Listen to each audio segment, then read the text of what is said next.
Expectations are high. We are underdogs to a large degree in this game, but there's not the same level of fear from the Ecuadorian players. Then that might change as soon as the game starts. A lot of players say that they enjoy the nervousness. It helps them get going a little bit. But at that point in time, you could see, I think the Ecuadorians can't wait to get out there. That's what they're saying just now to me with their facial expressions. Yes, the two captains holding their pennants and exchanging handshakes. And Valencia, the former West Ham and Everton player, Ecuador's captain and record goal scorer as well. And Hassan Al-Haydos, hugely experienced Qatari midfielder, their most capped player, as the players break into their pre-match huddles. Yes, Ecuador as a country have been here before. This is their fourth World Cup, but for all but three of their squad, it is their debut on a playing personal level at this tournament. The last one they qualified for was back in 2014. So for many of these players, Pat, although their country's been here before, this is a new experience. Quite interesting though, you're right, it is, but what Tim Vickery was mentioned before, a lot of them have come through the Youth World Cups, etc.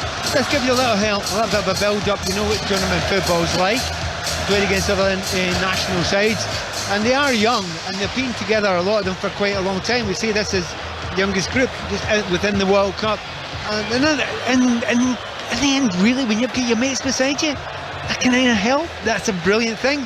There's also that they won't be thinking it right now, but it might be the first World Cups, but they know they do well. This might not be their last World Cup either. It might not even be their best World Cup, but I think they'll be fearless today. And see if it, just simply as a player, see if your manager turns around and says, right, why don't you have a go at them today, playing 4-4-2, two wingers, two strikers. You can do this lot. I'm sure, look, not exactly in that accent, and it really, really helps. So Qatar it is who will get this FIFA World Cup underway. It's their two main players, Akram Afif and Almoez Ali, the duo that Qatar fans hope will be able to get the better of this Ecuador defence as we count down, and Qatar are off and underway already as they play the ball into the penalty area. Ecuador will clear the ball away up towards the halfway line. They didn't wait for the countdown to finish there. I wonder if that's a tactic. Very from good the, tactic, from unusual. The Qataris. They just went. Maybe the referee had blown his whistle. To be fair, we wouldn't be able to hear. The PA is so loud, and the stadium as well is finding its voice as Qatar win a free kick just inside their own half, playing from left to right. The referee, incidentally, Daniele Orsato of Italy, who refereed England's victory over Croatia at Euro 2020 in the Champions League final as well in 2020. Very experienced Italian referee. So Qatar in possession. We'll take you through the lineups in a moment as they are just inside their own half. All in the maroon kit. They are known as the Maroons. Qatar and Ecuador all in the bright yellow. Two Brighton players, incidentally, in the Ecuador starting lineup. Caicedo and Estupinian Sarmiento is on the bench as well for Ecuador as Qatar win the ball back and play it just inside their own half. So Qatar with Al-Sheeb in goal, the back five of Miguel, Al-Rawi, Huki, Hassan and Ahmed. Ahead of them it's Hatem, Boudiaf and Al-Haydos, the captain, with Almoez Ali and Akram Afif. They're two danger players up front as Ecuador win a free kick just inside the Qatar half. Ecuador, who have Galindez in goal, he's got the nod ahead of Alexander Dominguez, who was #1 at the World Cup in 2014. Their back four is Preciado, Torres, Hincapié, who's been linked with Tottenham and Arsenal in the past, the young centre-half, and Pervis Estupinian of Brighton. Caicedo of Brighton, huge player for Ecuador, even though he's just turned 21, made a real impression on the national side. Mendes and Plata and Ibarra make up the midfield with Estrada and Ene Valencia, the captain, their record goal scorer up front. So Ecuador with this set piece to be taken just inside the Qatar half, and a first opportunity for a side that have only scored twice in their last 6 games, one of those being a penalty, to test this Qatar back line. We have to say though, before that little run, Ecuador have put in some brilliant attacking performances, so they are capable of it. They just need to find their stride once again. So the ball into the penalty area. It's not quite cleared by Qatar. Ecuador trying to fashion an opportunity, and the acrobatic effort is in. Ene Valencia is the man who finishes it off inside the 6-yard box. It's the worst possible inside 3 minutes. It's Ecuador who lead Qatar by a goal to nil. It's the first real attempt up the field. Chaos in the defence there. Very noticeable, the referee has let 3 massive physical challenges go from both sides at the start of the game there. And then when the ball was played in, Qatari goalkeeper Al-Sheeb, all over the place, absolutely all over the place. He went to the ball first time, missed it completely. Second time he went, he had his back to the ball when he was trying to punch it. It was all over the place, flapping. And when the ball was played in there, he's got himself exactly in the right place there, Valencia. So that tactic of going for a 4-4-2 paid off fairly quickly. And with that goal, he's already their country's record goal scorer, but he also becomes Ecuador's record scorer at World Cups. Back in 2014, when they last qualified, he scored all 3 goals in Valencia, and now the former West Ham and Everton man is Ecuador's record goal scorer. And Qatar, well, 5 minutes after they kicked off the World Cup, have to kick off again, trailing by a goal to nil. But honestly, Pat, you're being too kind about the goalkeeping. We have to be honest. That was very, very poor. By the way, I think checking for offside. They are. So are we to have VAR drama to add to everything else in the opening 5 minutes of this World Cup? We're not seeing a replay. They are checking for a possible offside leading up to the goal. Is there to be a reprieve here for what was some pretty abysmal Qatari defending in the opening 3 minutes? And Valencia waits to find out if that goal will be given. Referee Daniele Osato is telling Qatar. I have to say, I didn't see an obvious one there. Maybe some of the challenges I was talking to before were extra physical, but I didn't see anything. Oh, he's going to have a look. No. Offside. The arm's gone up. The roar around the Al-Bayt Stadium. The Qatari flag's waving. And Qatar are reprieved. Goal disallowed. Offside is the confirmation. It comes up on our screen and the big screens inside the stadium. And Ecuador had the goal chalked off, and we're back at 0-0. I tell you what, you must, if you're, you know what, the ball's played in there. Keeper's out as goal, remember? So there's only, I'm trying to see it. It must be from the initial play in. It must have been from this. It is not clear. Yeah, the replay they've shown us, there is no offside in that replay. It's carnage in the Qatar penalty area. I just wonder whether it possibly was disallowed for something else and they've given the wrong notification, because I've been at games that occasionally that's happened before. Well, as I say, the physicality of the challenges is quite obvious. The Qatar goalkeeper was complaining and saying that he'd been blocked off, but regardless, they have found a reason to disallow it. We can't see the offside from that replay, whether it was in the build-up, whether it was something else. And they've given the stadium the incorrect information. Who knows? But what we do know is that it's 0-0, and Qatar are in possession as they play it around this central defence. Out to the right-hand side, and Pedro Miguel, one of several players in the Al Sadd side that are in this Qatari lineup, as the ball bounces all the way through to Hernan Galindez. Al Sadd, Qatar's reigning champions, the most successful side in Qatari history, and Ecuador, having thought they'd taken that early lead through Valencia. Do you know what's really getting me? You're talking about that there. Look, this is the story here. Look, we've got a feed coming through here, and maybe we've just got the clean feed that they get in the stadiums here. They haven't shown how they've come to the decision that it's offside, and I want to see it because I've watched it twice now, and it's not obvious. I'm not saying it's not offside, but it's not very obvious. No, and normally they do show the decisive replay, and certainly what we saw, couldn't see it, but we presume there was an incident there, either in what they're not showing us or potentially for a foul on Al-Sheeb, and they've just flagged it up incorrectly as offside. But we will see. We play on for now. 7 minutes played at the Al-Bayt Stadium in this World Cup opener, and Ecuador are in possession. Here is the Brighton man, Pervis Estupiñán.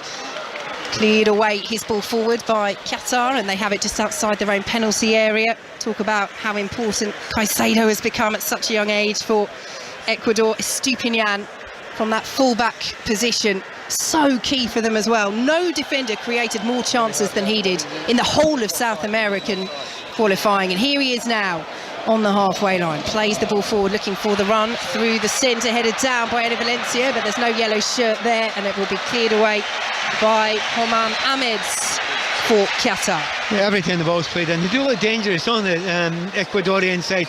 They've got a lot of power in there. We know Estrada's a good, strong player, and we know Valencia too. They're not slow. If you've got wide players, you've got wingers, get the ball in the middle, let them attack it. Shown already with the goal that was scored early on that there can be pandemonium in that central defensive area for Qatar, even though they have got 3 centre-backs. Yep, that goal chalked off for Ecuador, so it's still 0-0 as they launch the throw deep into the Qatar penalty area. Cleared away by Qatar, but will come back in from this right-hand side. Ecuador will try and help it onto the edge of the area. Ibarra was up there, and they will just trap it outside the Qatar box. Here is Romario Ibarra once more as Ecuador look to work it down this left-hand side. There's patience now as Estepinian gets it back midway through the Qatar half, and now Ecuador just settling into their rhythm, send it back to the centre circle, and Jegson Mendes as the ball is high and punched by Saad Al-Sheib inside the Qatar penalty area, and they just about get away with it. They have the ball just outside their box, no pressure now from Ecuador, but you have to say Al-Sheib not looking convincing so far, the Qatar goalkeeper, as Ecuador win it back just outside the centre circle. Yeah, there's some suggestions that foul on the goalkeeper. Yeah, right. Al-Sheib is so lucky there. It's one of those ones where there might be some contact, but I've watched it only twice so far, and I've found it very, very difficult. I mean, I know there's a lot else going on just now, but that's going to be the biggest talking point, that the home side managed to get away with an early goal that was scored against them. I'm struggling to see a problem with. And by the way, here's the thing to add on top of it. Al-Sheib, the keeper, wasn't complaining. You know, he didn't seem to complain much. He was complaining about his own defenders, but he wasn't complaining about, you know, a foul on him. So, and then we're seeing another one up here, another call for offside, whereas a foot in the offside, but it's still not clear. They've got a few things to organise a little bit better with the tech here. Yeah, the VAR, the communication. How many times have we said that? 10 minutes gone. Ecuador have a free kick on the left-hand side. Cleared away once more by Qatar. Not hugely convincingly.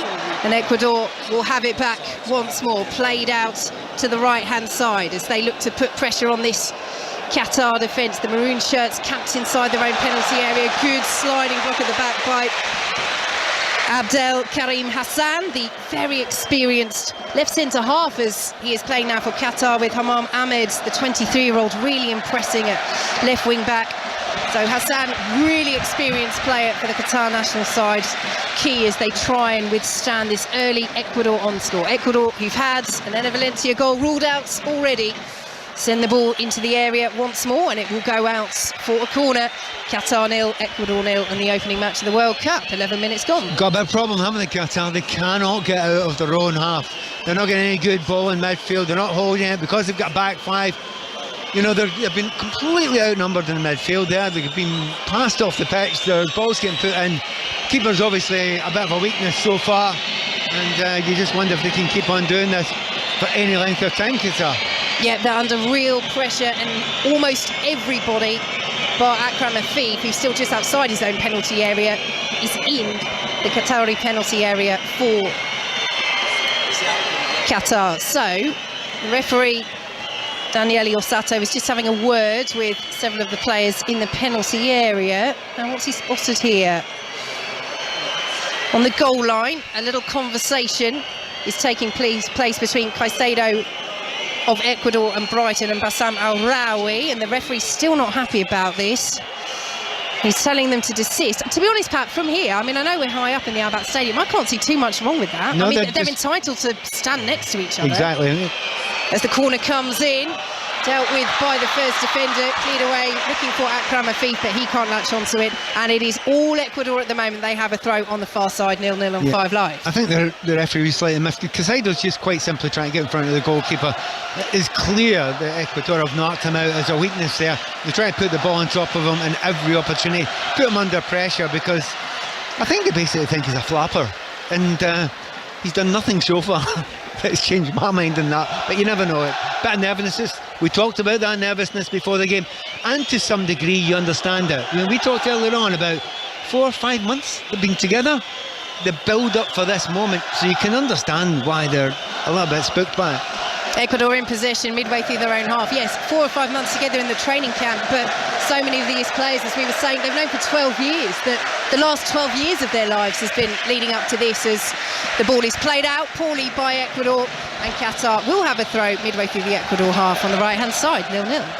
I'm trying to see, we're showing the offside now. We're not showing the offside, we're showing the technical side of it.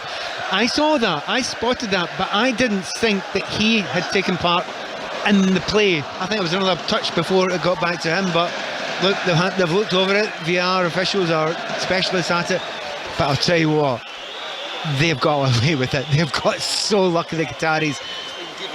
Yeah, it was really poor defending from Qatar, but FIFA there showing what they say is the decisive frame, and it's one of those where, because the keeper is so far out, you are looking along the line and trying to see if you've got two defenders back there. They've not actually showed us the no, they haven't shown it to the stadium yet. They've actually just showed us the technical side of it, so you're not seeing what part of the play that was. And I think it was, as I originally said, it was the first ball in from the free kick. Yeah. That's what we're, but there was about 7 or 8, 9 touches after that. Yeah. So Qatar with the free kick, it's one of those things as well where they mix it with what they call intelligent football. So their way that they measure the ball, it can measure every single point of contact, and for offsides as well, they can look at when the momentum of the ball changes, so they can decide when the ball is played forward. But as you say, deciding whether a player is active or not, as Ecuador come through here, trying to win the penalty. Play continues and the penalty's given. It's good refereeing from Daniele Osato. It looked a clear foul by the goalkeeper Saad El Sheib, who has really struggled in these opening 15 minutes, and Ecuador will have a chance from the spot to take the lead after having an early goal ruled out for offside. Enner Valencia, the captain, the record goal scorer, clearly taken out by El Sheib. He's not having a good start. Can Ecuador make it even worse for Qatar? I have to say, Vicky, his defenders haven't helped him much. They've straight through the centre there. The two up front are causing the Qatari centre-backs all sorts of trouble.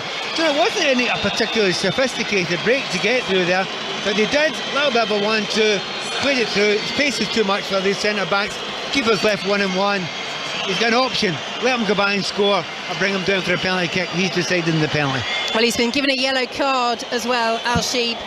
So Enner Valencia, formerly of West Ham and Everton, places the ball on the spot for Ecuador. He's already their all-time record goal scorer. If he nets this, he'll become their all-time leading scorer at World Cups as well. It's Enner Valencia against Saad El Sheib. He's had a shaky start to this match. He's just given away the penalty. Can he redeem himself and keep Qatar level here? It's Valencia, it's 1-0, it's so calm, it's rolled into the bottom corner, and we have the first goal of the World Cup 2022. It's gone against the host Qatar. It's Qatar 0, Ecuador 1. I almost burst out laughing there. The referee's got his finger to his ear as if to say, I better check that. No, give us a break. That's a goal. Really nice penalty. Calmly run up to it, put the keeper the wrong way, dived very, very early. I wouldn't actually blame the goalkeeper for the penalty kick. I think that's the defenders in front of him. But very, very calm. And consider, there's a lot of pressure there. It's 0-0, you've had a goal chalked off. But at this point in time, the way the game's gone so far, this could be any result whatsoever for Ecuador. Because boy, do they look miles ahead at the moment. Well, he's been in such brilliant form, not just for his country over the years, Enner Valencia, but Fenerbahce this season as well. 15 goals he scored for them. He's the leading scorer in the Turkish top flight this season, and in great form coming into the tournament as well. 4 goals in his last 5 games, and he is carrying on as he has been doing all season. So we're underway. VAR are happy with that one. Muted celebration from Enner Valencia, the clenched fists, the double clenched fists to his teammates. He knows there's a long way to go in this game and in this tournament as well. But 16 minutes played. It is Ecuador who lead by a goal to nil as Qatar come forward just outside the Ecuador penalty area. That's good play, just breaks down for Pedro Miguel. And the ball goes out of play. It will be a goal kick, but what are we? 18 minutes in, that's probably Qatar's best move of the match, other than when they kicked off before the countdown had finished and tried to catch Ecuador out right at the start by lumping it long. Well, yeah, and funnily enough, they started well for the first 10 seconds. But apart from that, they've been They've been second best in every single part of the field just now, and you wonder how much of that is naivety by the Qatari side, or the fact is, again, with Tim Vickery saying beforehand, this isn't a bad Ecuador side at all. We know a good few of the players, but they are very, very positive. They are very strong. They're a powerful side, but they've got a real belief. I'm not going to call it arrogance yet, but they've got a real belief about them there that they come out to this game and they expect to win this game. If they get another goal just now, I think they can actually almost go in cruise control because they have had that much dominance of the ball. And they're in possession now, just inside the Qatar half, leading by a goal to nil. This young side, but it's the experienced man who's got that goal, Enner Valencia, 33 years of age, and as they knock it around their own half, it shows how far Ecuador have come as well. I mean, as we say, long time to go in this game, but the last time they met Qatar was in Doha in 2018. That finished 4-3 to Qatar. Yes, Ecuador had 2 players sent off, one of those Enner Valencia after he'd scored twice incidentally, but that was quite late on, and it was a much more competitive match. Yes, this is a World Cup. Yes, this is competitive rather than a friendly, but this Ecuador side, for good reason, have been tipped by Brazil boss Tite as the World Cup surprise package as they come forward once more through the centre of Stupinian into the penalty area, pulls the ball across. Oh, that was so nearly 2-0. The flag's gone up on the far side. It was a good ball in by a Stupinian, and again Al-Sheeb not covering himself in glory there. I'm going to back and keep on that one. He's absolutely wiped out there. Ball down the line, it was offside. The assistant referee's got that right. But when it's played into the middle, he's going to have to attack it there. Goalkeeper's pedalling backwards, got himself, but he's wiped out. Absolutely wiped out. I'm actually feeling a wee bit sorry for Al-Sheeb just now. It's been a hard start to the game. Poor lad. He's a strong lad. He's got back up again now. And considering he couldn't have seen that hit coming. Wow.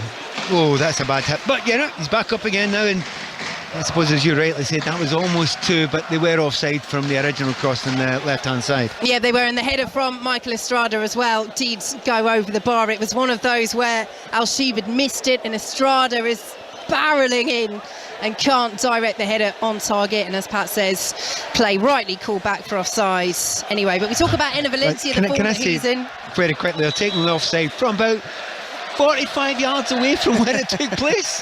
Well done, referee. Yeah, we're underway, and Qatar have given it away. Here is Estrada as Ecuador working inside the penalty area. Very good covering challenge by the young left wing back Homam Ahmed, and Qatar will clear away up towards the halfway line, but they just cannot bring the ball down and get any possession. And Ecuador, that's the second time they played the overhead kick pass. I mean, that one goes straight out of play for a Qatar goal kick, but leading by a goal to nil, 21 minutes played. But yes, we mentioned the form that Valencia's in. Michael Estrada, Ecuador's leading goal scorer in the World Cup qualifiers, and the eye is drawn to Valencia because of the way that he moves, the intelligence with which he plays, obviously the goal scoring form as well, and player we know from his time in the Premier League. But Estrada is a good foil for him, and as we saw there, can get into useful positions as well, as Ecuador win another free kick. They're not holding the ball well, the Qataris there. They played the ball back there, and there's a massive sort of diving in tackle there. To be honest, I'm a little bit disappointed there. He's made far too much out of that. He's clipped him slightly.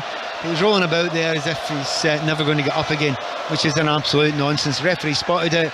In the end, he's given a yellow card to, I was going to say, Amliaz Ali, who is one of the most important players. And I would say that may well be the first kick he's had. Yes, and it didn't even connect with the player. And it was a kick of the player, that's what he tried. Yeah, probably harsh, I think, for a yellow card. There wasn't a huge amount of contact there. One of those borderline free kicks, never mind bookings. But Ecuador with this set piece as they play it in, looking for Estrada, cleared away by Qatar. But again, Ecuador win the second ball. Qatar will try and clear it away, but they just can't get hold of it at the moment as it's swung in from the right-hand side. Estrada is in there. Qatar will win that knockdown and clear it up towards halfway, but there's nobody in a maroon shirt up there. And this already is turning into a long night for the tournament hosts. Ecuador in possession just inside their own half. It's kind of tough though, Vicky, because Afif and Ali up front, the two you're wanting, you know, they got to get the ball, they got to hold the ball. But the way that they're playing just now, they're standing so far off the players that are marking them, and that's Hincapié and Torres. They're just dominating them, completely dominating them. And it may well be part of that, you know, nervousness, uncertainty that they've got. They don't want to be the one that makes the mistake. But the two main players up front, they've got to try somehow get themselves into the game. At the moment, they're not getting any service anyway, so it's a really tough night for them so far. Here is Estupinian for Ecuador, played forward to Estrada, but poor ball out of play, and Qatar will have a throw. Make sure you join us for our coverage tomorrow of England and Wales as they begin their campaigns at this World Cup on 5 Live and BBC Sounds. We've got Rick Edwards presenting 5 Live Breakfast from Qatar from 6 o'clock. All the build-up to the football starts with Mark Chapman from 11. Chris Sutton, Micah Richards, Rob Green, Matt Upton, Dion Dublin, and more across the day as England and Wales begin their campaigns on 5 Live and BBC Sounds tomorrow. Qatar with the throw, trailing by a goal to nil, 24 minutes played here at the Al Bats Stadium. And Ecuador win possession back. It's happening too much for Qatar at the moment, but our referee Daniele Orsato of Italy has decided that's a free kick to Qatar, and they will have a set piece just inside their own half. A lot's been made of the heat, what it would be like in Doha. Of course, this originally was slated when Qatar won the bid to be played in the summer. It's been changed to the winter, and we have to say, high up here in the Al Bat Stadium, it's pleasant rather than... I've got my jacket on. So it's a lovely evening, and a really nice evening for football. Just having a look at what Qatar are having to do, because they're going to have to do something to change it. They can't play out for the back because they're not good enough. They're not good enough to do that. They'll get caught, they'll get done. But if they play it long to two centre backs, two centre forwards, they've been completely outplayed and bullied off the ball. So it must be somehow they've got to get some dominance, some foothold in the midfield. And they've missed a defensive header. It's good covering at the back by Boulam Kouki. And Ecuador once again will win a set piece. But there's a fragility, isn't there? Every time that Qatari back line gets tested and stretched, you can see Ecuador. It's the decision making as much as anything, isn't it? Yeah, you sometimes wonder, as soon as a player from the back gives the ball away, most people look at the player who gives the ball away. My eyes immediately go to midfielders and say, right, who wanted it? Have you given them enough options? Have you really put yourself out and taken a chance of getting the ball in the dangerous places in midfield? So partially it's the defenders, but partially the midfielders aren't helping them. Ball over the top, looking for the run of Valencia, the goal scorer for Ecuador, cleared away by Qatar. Miguel will help it on with a nice little back heel, the right wing back, but it will come straight back at Qatar with Estupinian of Brighton, who goes all the way back to Piero Hincapié. Linked with a Premier League move, big hopes for him. 20-year-old centre-half, plays for Bayern Leverkusen, but has been mentioned in connection with Tottenham and Arsenal. In terms of speculation, plenty of eyes on that young man as Ecuador come down the right-hand side. They're worried about the offside there, Ecuador, and try and leave it for a teammate to come on the overlap who isn't offside, but in the end Qatar defend that well and force the ball out for a throw on the far side. Qatar 0, Ecuador 1 on 5 Live, 26 minutes gone. I'm really enjoying the play of the right fullback for the Ecuadorian just now, Preciado. You mentioned his overhead kick a few moments ago, and he's got that incredible energy. He's one of those fullbacks, he doesn't really want to be there. He wants to be up the pitch as often as possible, and he looks like a guy, although fullback, he would dribble around 3 or 4 as well, but a powerful player, and he's already one of the players that's caught my eye in this Ecuadorian side, but there's been a few. And they're coming down the left-hand side once more. Ecuador with Ibarra, cleared away by Qatar, out of play for an Ecuador throw. No stranger to a bit of controversy as well, Angelo Preciado. There's a remarkable video online of him defending himself with a corner flag when he was chased by virtually the entire opposing team for an incident that had happened on the pitch. And he ran over to the corner, ripped the flag out of the ground and held it almost like a spear to keep Do you know what? The way he's playing just now, that is no shock whatsoever. I mean, every single tackle is a dive-in tackle. The energy levels are fantastic, and I'll get back to you in 2 minutes. He reminds me of someone. I'll get back to you in that in a minute. Pat Nevin with us here this evening on 5 Live and BBC Sounds, as Ecuador, who lead by a goal to nil, are in possession with Felix Torres. Out to the left-hand side, and Hincapié, his fellow centre-half. And now here is Estupinian, but Ecuador happy to knock the ball around as their yellow-clad supporters behind the goal that they're defending sit and watch. And the noise inside the stadium, it's one of the things we were talking about in the build-up to this one, is being provided by that red bank of Qatari supporters jumping up and down. They're all in a strip down to the left-hand side. In the lower tier, you have Qatari fans clad in white either side of them, and then there's a big, it's almost a wall bouncing up and down, chanting songs and trying to rouse their team as Ecuador come forward once again. Miscued shot from the edge of the penalty area goes high into those bouncing fans, and it will be a Qatar goal kick. Ecuador leading by that Valencia penalty. 28 minutes gone. Update in Preciado, who reminds me of, it's Marcelo, from, you know, but on the right back area there. But when he played for Brazil, and obviously when he played for Real Madrid, getting forward, loves a tackle, really talented on the ball. I think like Marcelo, you're very, very happy just to keep 11 players at bay with a corner flag.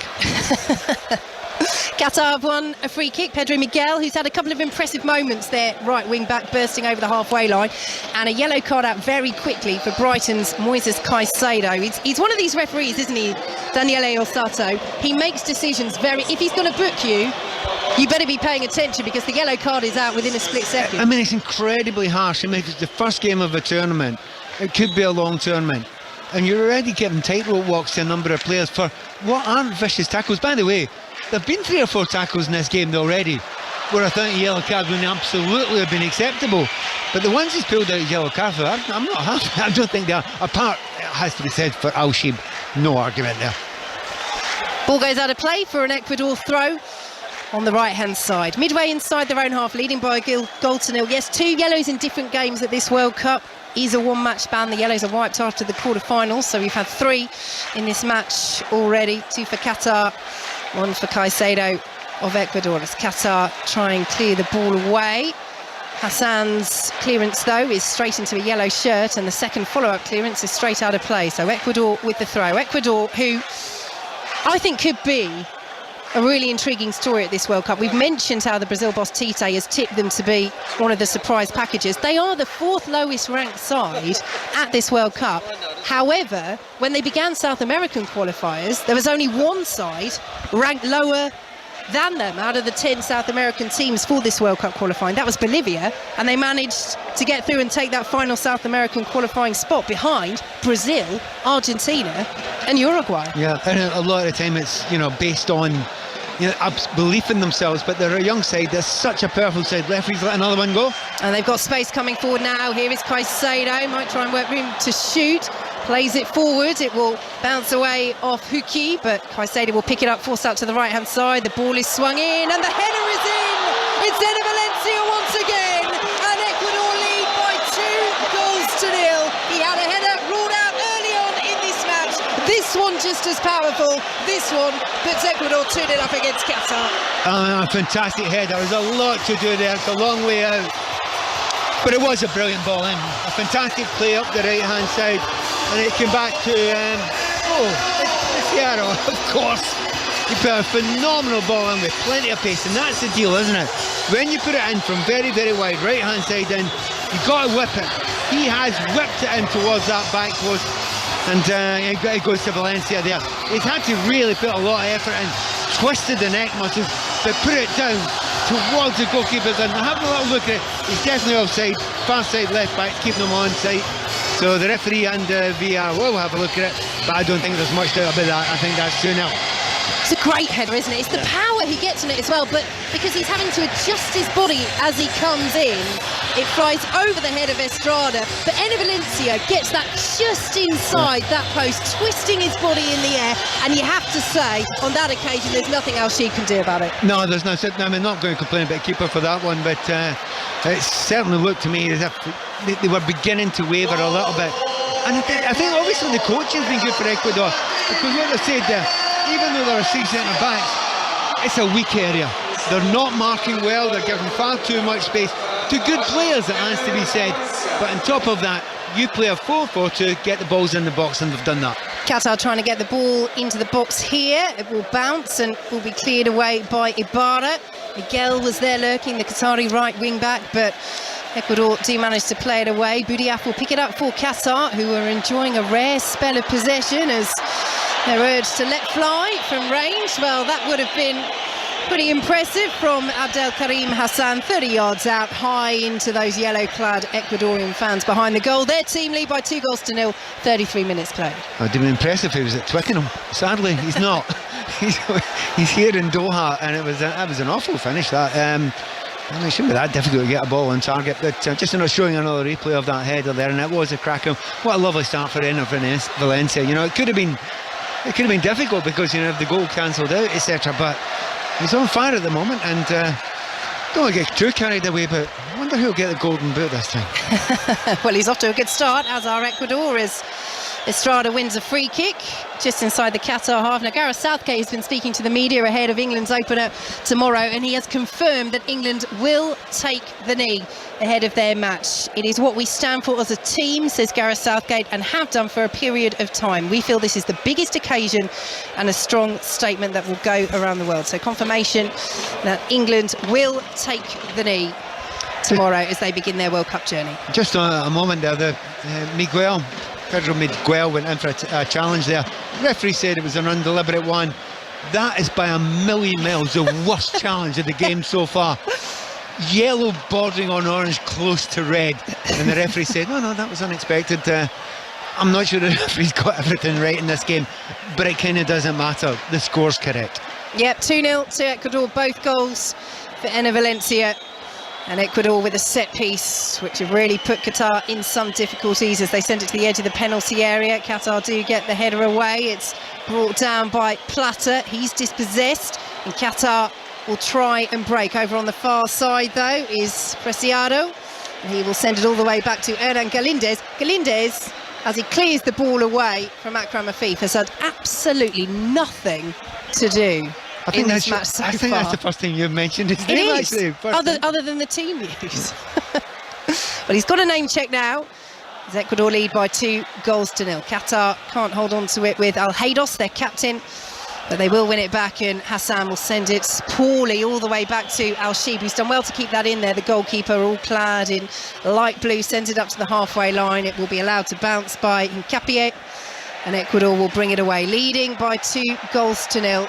So Stupinian, under pressure, goes back to Hernan Galindez. There you go, two mentions for their but goalkeeper. He's only kicking the ball, it's only pass back to him. The times now, it's getting played, the sensibly the Qataris are playing the ball up to the centre forwards, hoping that the ball can stick there. They're just getting pushed off the ball and bullied off the ball, and slightly wimpily tried to get a free kick there on that occasion. The referee's not, that was a thief went down for it there. You know, you're looking at it there and you think, what do? Do you go to a back four, add a little bit more power in midfield? Well, I don't know if the centre-backs are good enough to go for a back four. Again, another yellow card. Yeah, free kick to Ecuador inside the centre circle. I think the referee got that one right. I don't think there's any... Yeah, the yellow card picked up by Qatar's Karim Boudiaf. And that is a clear clattering, isn't it? And a stupid one as well. I mean, you don't need to go in there. You're the centre midfield player. You're the man who's actually supposed to stop, you know, the team dropping into that area, the dangerous area where the second goal or the penalty kick came from, and you're just giving away a free kick in the middle of the pathway when there's no danger whatsoever, and also giving away a yellow card as well. That is nothing more than pure frustration. It makes you wonder, is this game going to finish off 11v11? Because it doesn't feel like it at the moment. Well, it didn't last time these sides met. Ecuador were down to 9 players in that 4-3 defeat back in 2018, but they are very much in control here. Just talking about the style of Qatar and what they can change. I mean, if you look at what Felix Sanchez was saying in terms of setting expectations for this tournament in terms of that style, he said, we can't take initiative, Qatar. We can't try and do that and try and be the hero in games if we want to be competitive. The aim is to be compact defensively and be clinical with chances. Well, so far, in all honesty, neither of those are really going to plan. But we've talked about Afif and Ali up front for Qatar. When they get the ball and when they can link up, they can cause opposing teams problems, although the problem for Qatar is Ecuador haven't conceded in their last 6 matches, but they're just not seeing any of the ball at the moment. You can't be clinical with chances if you don't get them. The big thing about strikers, and they are a duo up front, because it is a 5-3-2 that the Qataris are playing. If you are a duo up front, you need to work together. Don't think they've actually passed the ball to each other yet. And again, it's not that they're not trying. I just think they look as if they're a level below need to be at the moment. You've just got to be honest about it and say, at the moment, now that may change and they might grow into the game, they might grow into the tournament, but at the moment they've just not been anywhere close to physical enough at this level. So Ecuador with the set piece, leading by 2-0. That one is easy for Al-Sheeb, straight into the gloves of the Qatari goalkeeper. Yes, when you look at the rest of Group A, we talk about how Qatar might go into the tournament, but this is I hate the phrase must win. I hate it when there's a group with 3 games, but you've got the Netherlands, you've got Senegal, the reigning African champions, you've got Ecuador, you've got Qatar in Group A. I think the phrase is allegedly the most winnable game. And allegedly, you know, and I'm saying that now because Ecuador have actually started so well at the moment, but it's going to be very, very difficult. But then Senegal, they've not had their troubles to seek recently. Ball is lost on the right hand side for Qatar, and Ecuador will play it in field. Leading by 2-0 here on 5 Live and BBC Sounds, and this is nicely worked as Valencia picks it up on the left hand side. Well challenged, forced away from the penalty area by Bassam Al-Rawi, and Al-Rawi does well there to win the free kick as well. And Valencia on the hat-trick, having scored both goals this evening in this World Cup opener, and having scored all 3 goals at World Cup 2014. It's a tournament he enjoys. Yeah, he absolutely love it. He started on fire, and the physicality was obvious as well, but his movement was good, and I think he's enjoyed, having a player up front alongside him. It kind of works, it helps, it creates a little bit of space for him. Had he been playing up alone himself, it may have been that much more difficult when they played their normal 4-3-3. But that's what the coaches are paid for, to look at where the problems are, look at the opposition and say, how can we hurt them? And he's nailed it so far today. 6 minutes to play until half-time at the Al Bayt Stadium. Ecuador lead Qatar by 2-0 as Qatar try and make headway down the left-hand side, can't do so, and it will be an Ecuador goal kick. Just talking there about how Qatar's front 2 of Akram Afif and Al Muezzali haven't been able to link up play. You saw that there, Akram Afif dropping back so deep, almost into that defensive midfield position, just to get involved and to try and spring one of these attacks for Qatar. He is one of their most technical, one of their most accomplished players, and he knows that if they can't play it out from the back, Qatar, if they can't play through that midfield, he needs to go back and try and bring that ball forward. Absolutely. And just again, we mentioned right at the start of the game, the players that looked confident, looked as if the fearfulness that is in 1 or 2 of those players, and I'm actually seeing it much more clearly now, and maybe expecting a little bit more from Hassan, the number 3 there. He looks timid.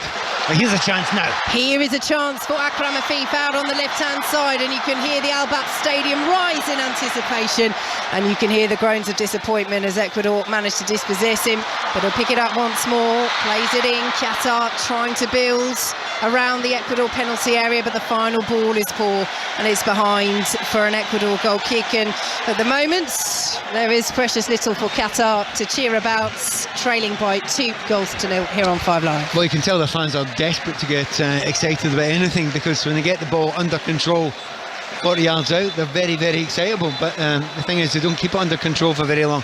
And also say, the Ecuadorians have been brilliant at closing down, haven't they? They've done high presses, they've pressed really well in the midfield. I don't think they're up against the most technical players they've ever played against. It's not as if they're playing against Brazil here technically, so they know if they close down, they'll get the ball played back to them, and they've done it very, very well, whatever they've done in the field so far. Qatar in possession on the halfway line. Yes, that was always going to be the question about Qatar, wasn't it? Their first World Cup, they've never played at this level before. Yes, they were surprise winners of the Asian Cup back in 2019, the first major tournament they've won in their history. A huge achievement for this footballing side. Yes, they've been on a training camp for 5 months, they know each other inside out, but can they take the step up that's required? They are coming down the left-hand side once more. Good covering challenge by Ecuador's right back, Preciado. And Qatar have a throw as time ticks towards half-time. 3 minutes to play in this first half. Qatar 0, Ecuador 2. Oh, that's a bit of a worry. Is that Valencia's gone down? I'm just trying to see. Yes, it was. Oh, he's hyperextended his knee. It wasn't even a foul there. He's just trying to put a tackle in, but he's got himself off balance.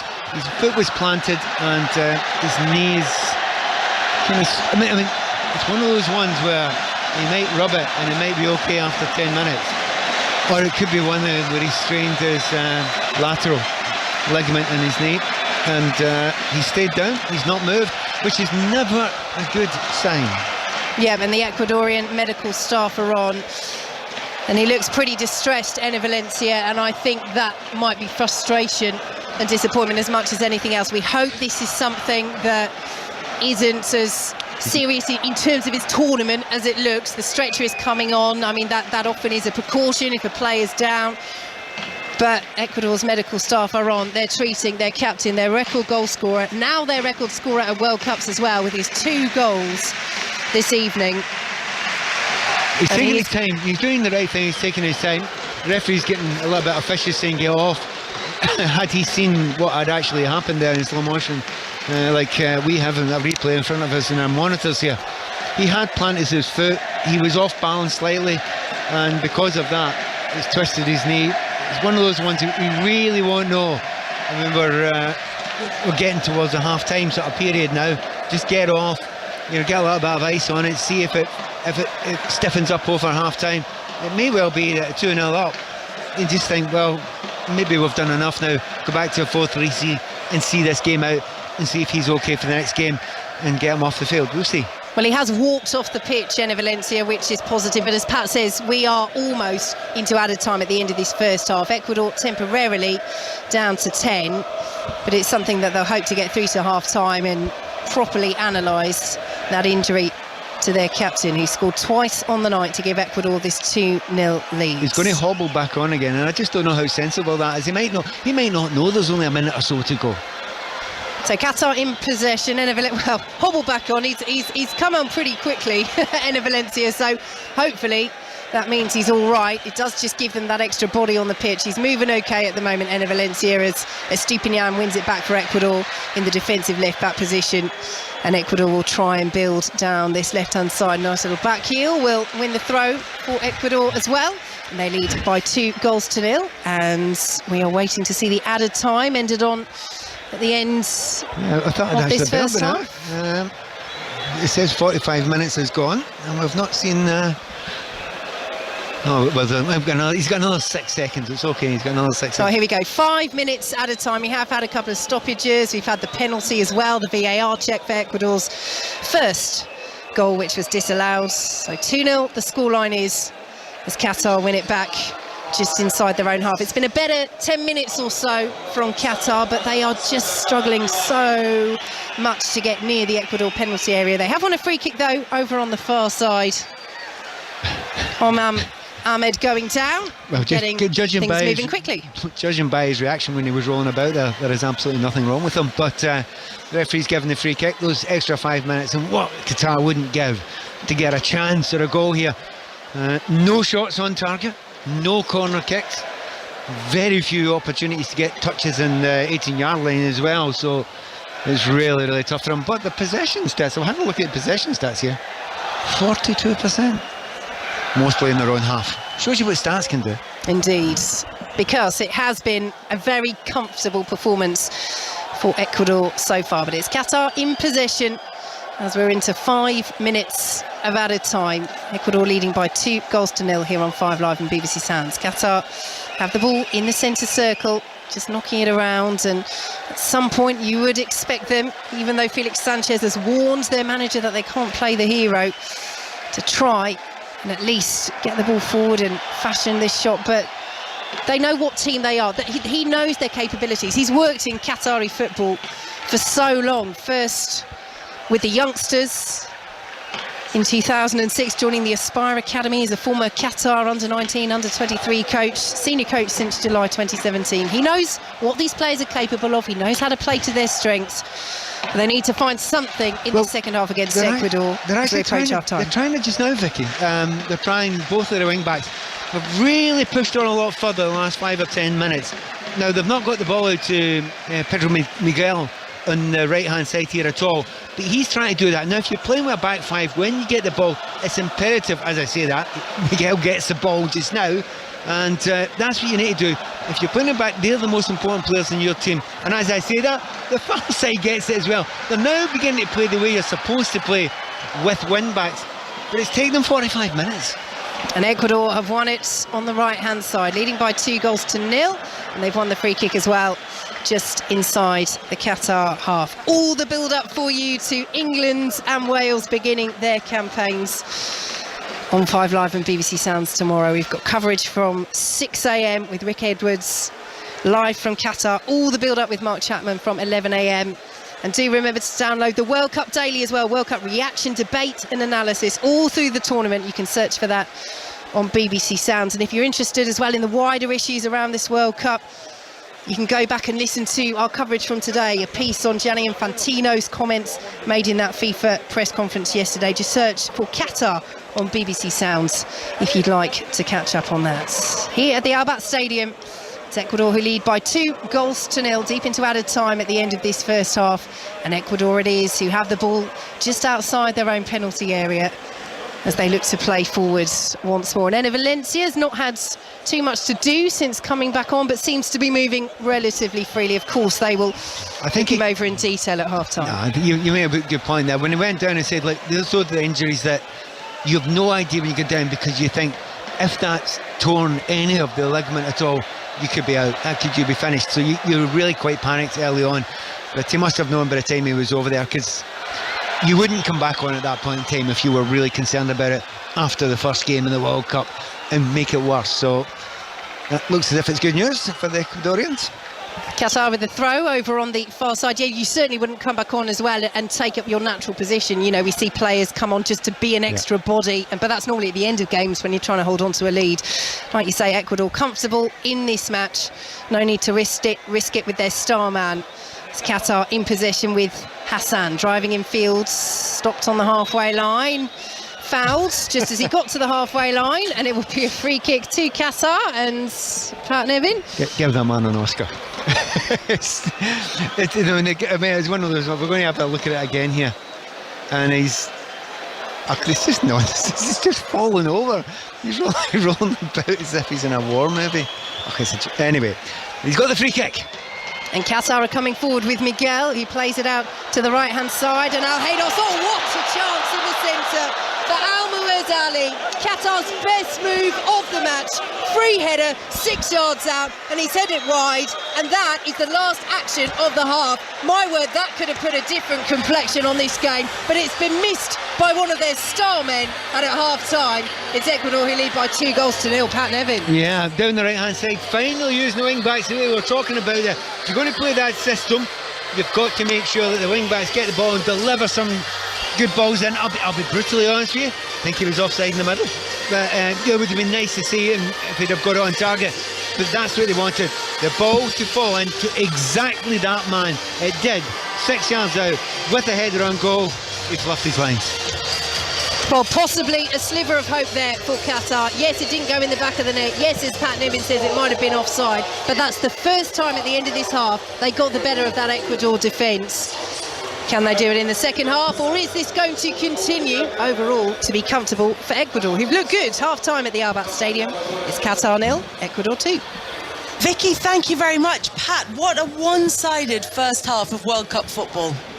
Absolutely. I mean, it got a tiny wee bit better for the home side just after about 30 minutes or so, but I think that was as much as the Ecuadorians taking the foot off the gas to some degree. We came into it a little bit because they had nothing to lose, but this looks close to a mismatch at the moment. Now, you don't want to dive in too early and say it's a mismatch because of quality. There was a fearfulness about the home side. The Qataris didn't look as if they believed in themselves, or certainly a number of the players didn't look as if they believed in themselves. And maybe that, you know, that those months together have had a negative effect. Sometimes they can be positive, sometimes they can be negative, and they do not look as if they're playing anywhere close to their best.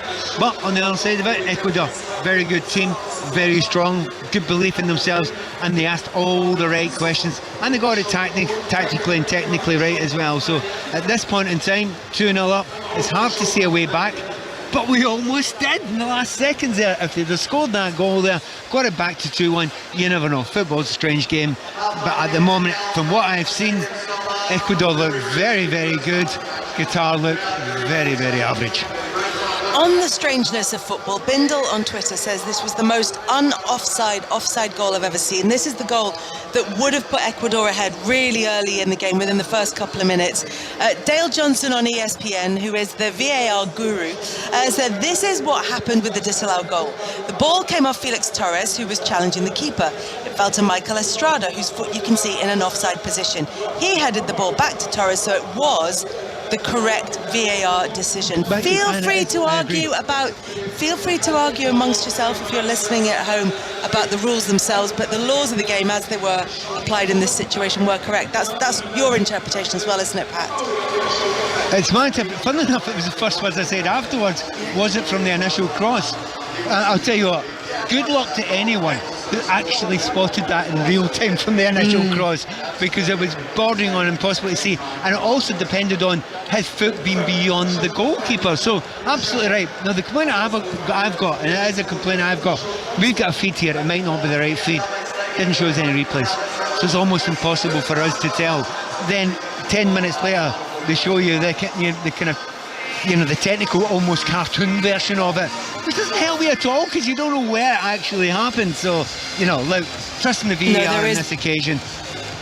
There is an issue with seeing the right pictures and to try and work it out for people watching at home, for people watching in the stadium. I think it's even worse in that sense, because most people in there, if you're not in the media seats, won't have that feed and won't be able to watch that replay. They just see the decision as it's given. So that's one side of the sort of Twitter debate and the social media debate at the moment, is whether or not that goal was offside. As it stands, it's largely irrelevant because Ecuador are leading Qatar by 2-0 at half-time. We'll be back for the second half with Pat and Vicky. Stephen Warnock is also with us.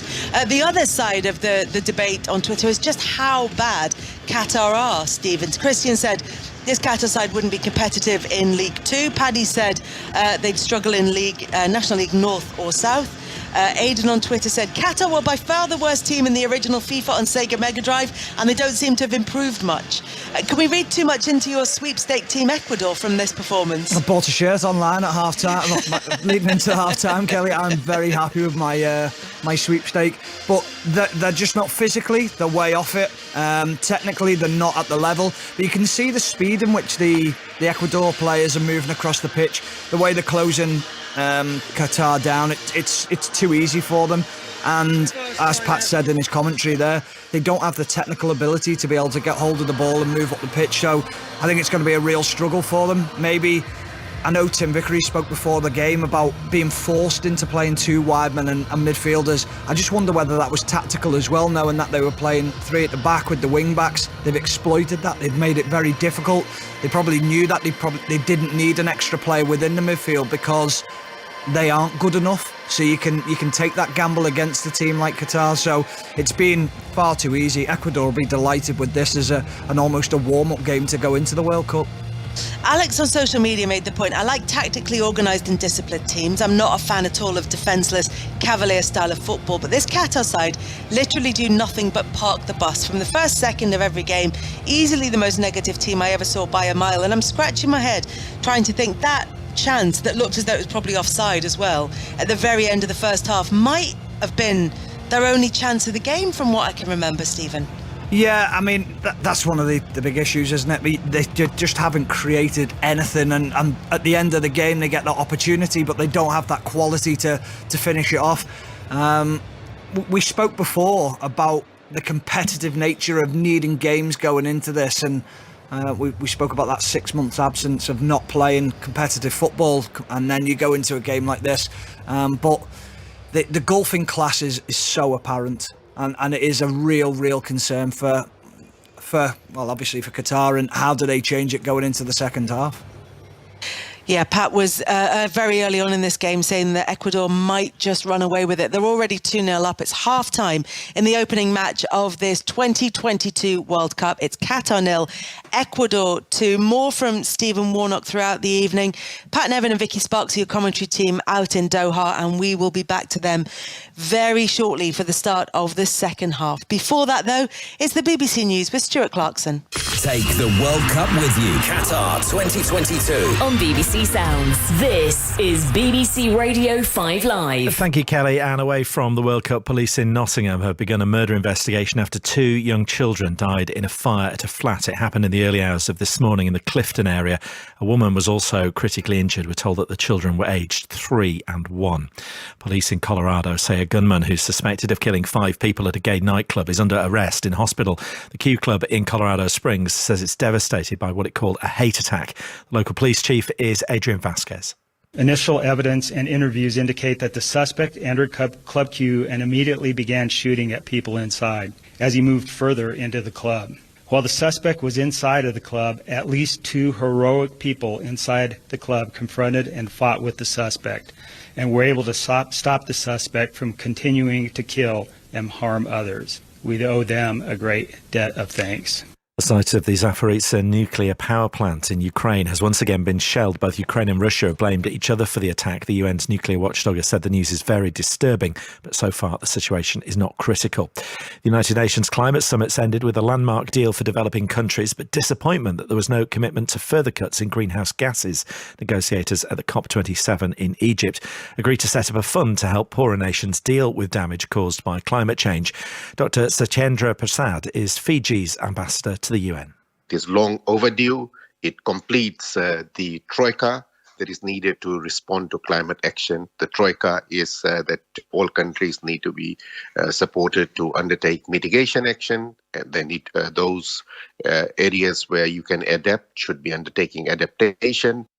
And Labour's announced plans to abolish the House of Lords. It would be replaced with a new reformed upper chamber. Sir Keir Starmer says in the first term of a Labour government, he would strip politicians of the power to appoint new peers. For 7 decades, Thousands of songs. have soundtracked the lives of generations of us. But there's only ever been One official countdown. Marking the 70th birthday of the UK's official singles chart. We're playing the most streamed number ones. from 1952 To 2022. That's 7 playlists bursting with hits. Compiled by the official charts company exclusively for BBC Sounds. The UK's official most streamed songs. To listen, open BBC Sounds, tap music. And play most streamed chart. BBC 5 Live. The FIFA World Cup, Qatar 2022 with Kelly Cates. Hello and welcome back to Doha, where it's half-time in the opening match of the Qatar 2022 World Cup. Qatar are trailing Ecuador by 2-0 at this stage of the match. Second half commentary coming up for you very shortly. And then at 6:30 tonight, it's 6:06 with Robbie Savage and Chris Sutton. And Robbie is with us now. How are the nerves holding up for the Wales match tomorrow, Robbie? Oh, it's a big one, Kels, isn't it, for Wales? I don't think they can lose that game. I think a draw would be acceptable. They both got to play Iran. Iran are decent on 6:06 last night. A lot of people writing Iran off, but they are 20th in the rankings. It's going to be a tough game. But this game for Wales tomorrow, no Joe Allen, obviously, which is huge. It's going to be a tough game, but I think it's a game that, you know, we cannot lose. That first game, listen, who am I to know about a World Cup? But the first game, you cannot lose it. And if Wales lose this, you know, I think they'll go along, find it hard to qualify. Yeah, and then it will start to get very nervous. But Rob Page says Wales are determined to prove people wrong in Qatar. You look at England and USA, and naturally people will be talking about them as the top 2, and ourselves and Iran then. But we know on our day, we've proven in the Nations League against Belgium, against a very good Dutch team, that we can more than compete as well. So we're new to the tournament, and there might be a few surprises along the way. So there's no pressure on us. We're going to enjoy it, but we're going to compete. And I said to the group, I've said before in the press, we're not here to make the numbers up. We're here because we've earned the right to be here. We're a good team, and I want to go and show the world now how good we are. Real confidence from Rob Page and a sort of bullishness about the quality within his squad. But losing, you mentioned it there, Robbie, the Welsh Yabby, Joe Allen, not being part of that game. How much of a difference does that make for Wolves? Yeah, for Wales. For Wolves, it makes a big difference for Wolves. Wolves are going to really struggle without Joe Allen. Yeah, the bottom of the league, Wolves. Get Joe Allen in the January transfer window. You might still could turn it round. Yeah, it's huge because ball retention. And. There was a caller on 606 last night and said if Wales, can't stick the heat, go home, which was like absolute nonsense. So ball retention will be key. He was a massive part of that. But listen, we've got a good squad, as Rob Page said. Chris Sutton, in his prediction, said Wales will finish 4th in the group. We know what Chris... I don't think Chris is in a position to talk about international football, to be fair, but he did. So we're really looking forward to it. In England, the thing last night, can England win the World Cup? I think Chris was saying last night a quarter-final would be okay. Okay. And another England fan, Kel, said, why not play the fringe players against Iran? I'm not sure you can do that.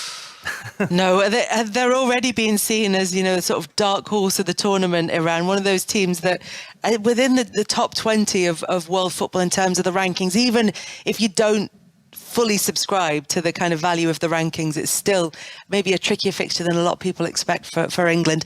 But Robbie, looking forward to that. 6:30 then for 606 08085 909 693, or you can text on 85058 or get in touch via social media. Just use the hashtag BBC606. Now in golf, Rory McIlroy has finished the year as European #1 after finishing 4th in the DP World Tour Championship in Dubai. It's the first time since 2015 that he's claimed top spot in the rankings. Jon Rahm won the event by 2 shots. Novak Djokovic has the chance to win his first ATP Finals title since 2015 when he takes on Casper Ruud in the final in Turin later on. But in the doubles, Joe Salisbury becomes the first Brit to win the ATP title. Russell Fuller joins us now. Russell, how did he do it? He did it with Rajiv Ram, his regular partner. They beat Nikola Mektic and Mate Pavic 7-6, 6-4 in the final, Kelly. It means they've won all 5 matches this week because they play in the group stage before the knockout stage. And as a result, as undefeated champions, they get to share nearly $1 million. And they've won plenty of big titles this year, 4 in total, but all when it really matters. Also at the US Open and a couple of Masters Series events in Monte Carlo and Cincinnati. Singles final starts in around about an hour. Novak Djokovic against Casper Ruud, who has been consistently one of the very best players in the world this year. Djokovic looking to tie Roger Federer's record of 6 year-end final titles. Russell, thank you very much. And in snooker, Ding Junhui is taking on Mark Allen in the UK Championship final. Jamie Broughton is at the York Barbican. Jamie. And the 3-time champion Ding Junhui has dominated the opening session of play. He's knocked in 3 big centuries. He also pinched frame number 6 on the black to lead Mark Allen by 6 frames to 2. They resume at 7 o'clock tonight, and Allen needs to have a fast start if he's to turn this final around. Thank you, Jamie. In the WSL, Emma Hayes was back in the dugout for the first time since early October after recovering from surgery to see her Chelsea side beat Tottenham 3-0 at a sold-out Stamford Bridge, and they go to the top of the table. Elsewhere, Liverpool scored a 92nd minute equaliser as they came from 3-1 down to draw 3-3 at Brighton.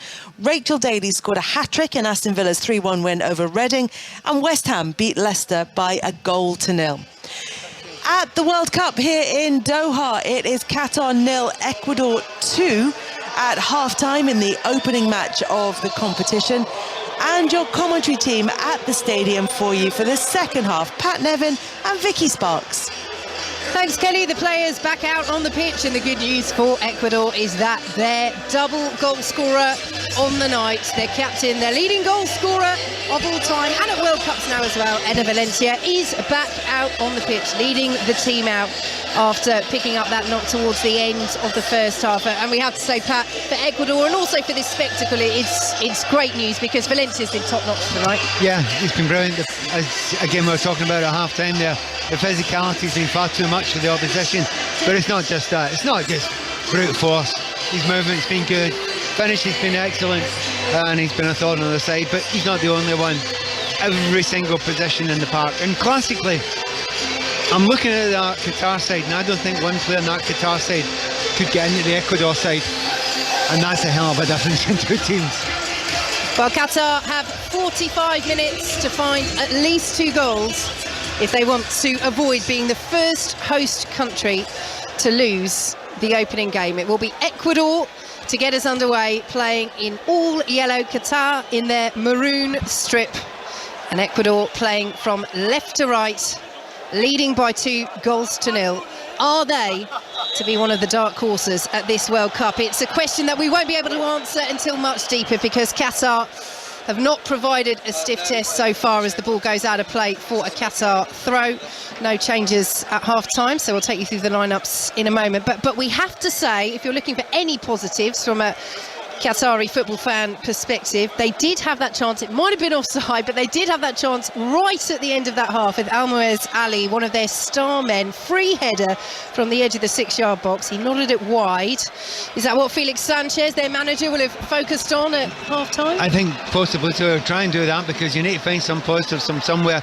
And whether I'm going to keep an eye and see if he does, you know, a little adaptation of it technically, because, you know, tactically it all worked against him. He's been outthought by his opposition manager, so are they capable of pushing it a little bit higher up the field? They've certainly started that way. And Akram Afif has won it for Qatar. The ball forward is cut out though by Ecuador, but Qatar have it back with Boudiaf in the centre of midfield. And now here is one of their 3 central defenders, Huki, and they'll just knock it around at the back. But they're starting the second half as they ended the first pack with their wing-backs very high up, and they do have possession inside the Ecuador half. Here is Akram Afif, one of those star players, trying to find his strike partner, Almoez Ali. Ecuador will clear away, but Qatar almost win it back. Win the header on halfway as well as Ecuador put on the pressure. It's stolen away by Chixon Mendes of Ecuador, and now Ecuador off down the left-hand side with Romario Ibarra. Plays it in centrally. Here is Valencia on a hat-trick, goes down, nothing given by the referee Daniele Ossato of Italy, and it's all the way back with Al-Sheeb in the Qatar goal. So Qatar with Al-Sheeb in goal. The back 5 of Miguel, who's looked good when he's got on the ball, the right wing back, Al-Rawi, Huki, Hassan and Ahmed. That's their back 5. Ahead of them it's Hatem, Boudiaf and the captain Al-Haydos, with Almoez Ali and Akram Afif, their 2 star players up front as they knock it around outside their own penalty area. Ecuador with Galindez in goal, the back 4 of Preciado, who's impressed Pat Neville alongside me this evening.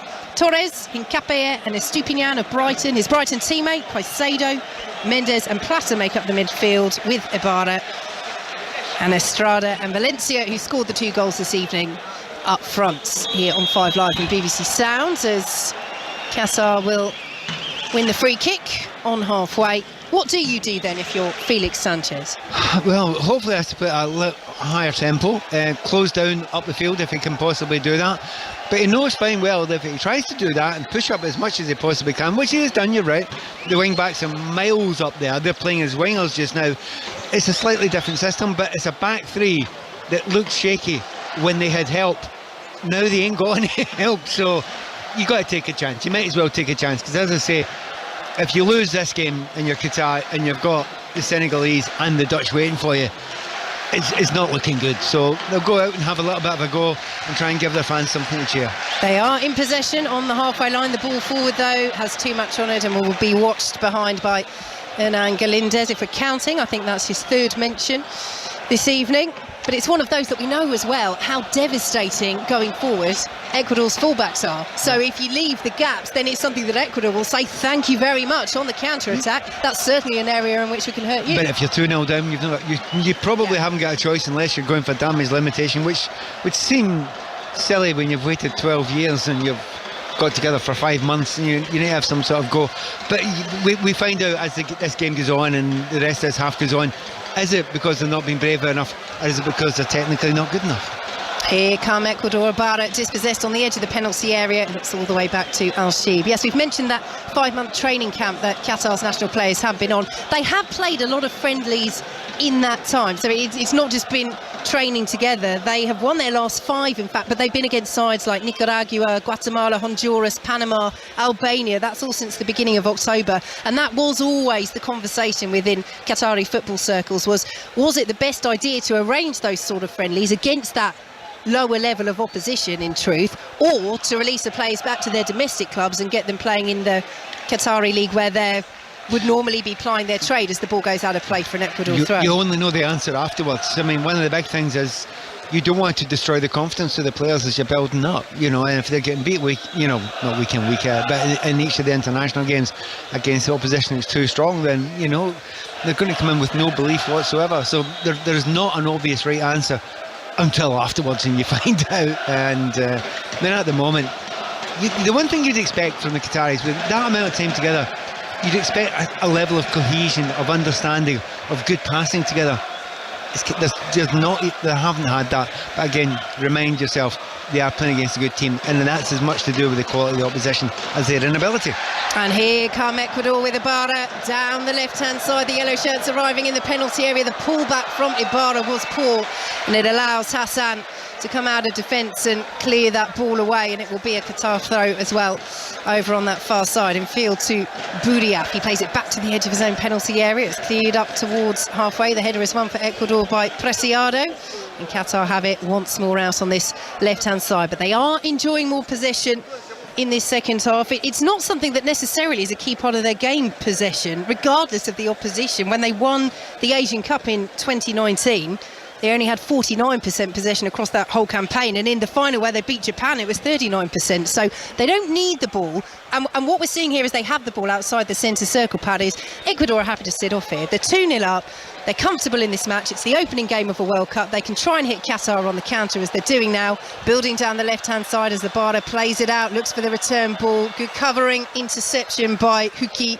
who will clear away for Qatar. But they don't have to force anything whatsoever, Ecuador. Do you know the weird thing looking at? I know they're 2-0 down. I'll come back to that was an unusual one. I think Preciado thought the goalkeeper was slightly off his line. What's intriguing is I think there's a lot of people that were watching this game in the first half haven't come back. And if you noticed over the far side there's a lot of empty seats. So people have watched the first half and they haven't come back in the second half. Now, and it's unbelievably quiet. The noise you can hear is the renter mob on the left-hand side, who, they just don't look as if they're part of the real fan base. It's the rest of it.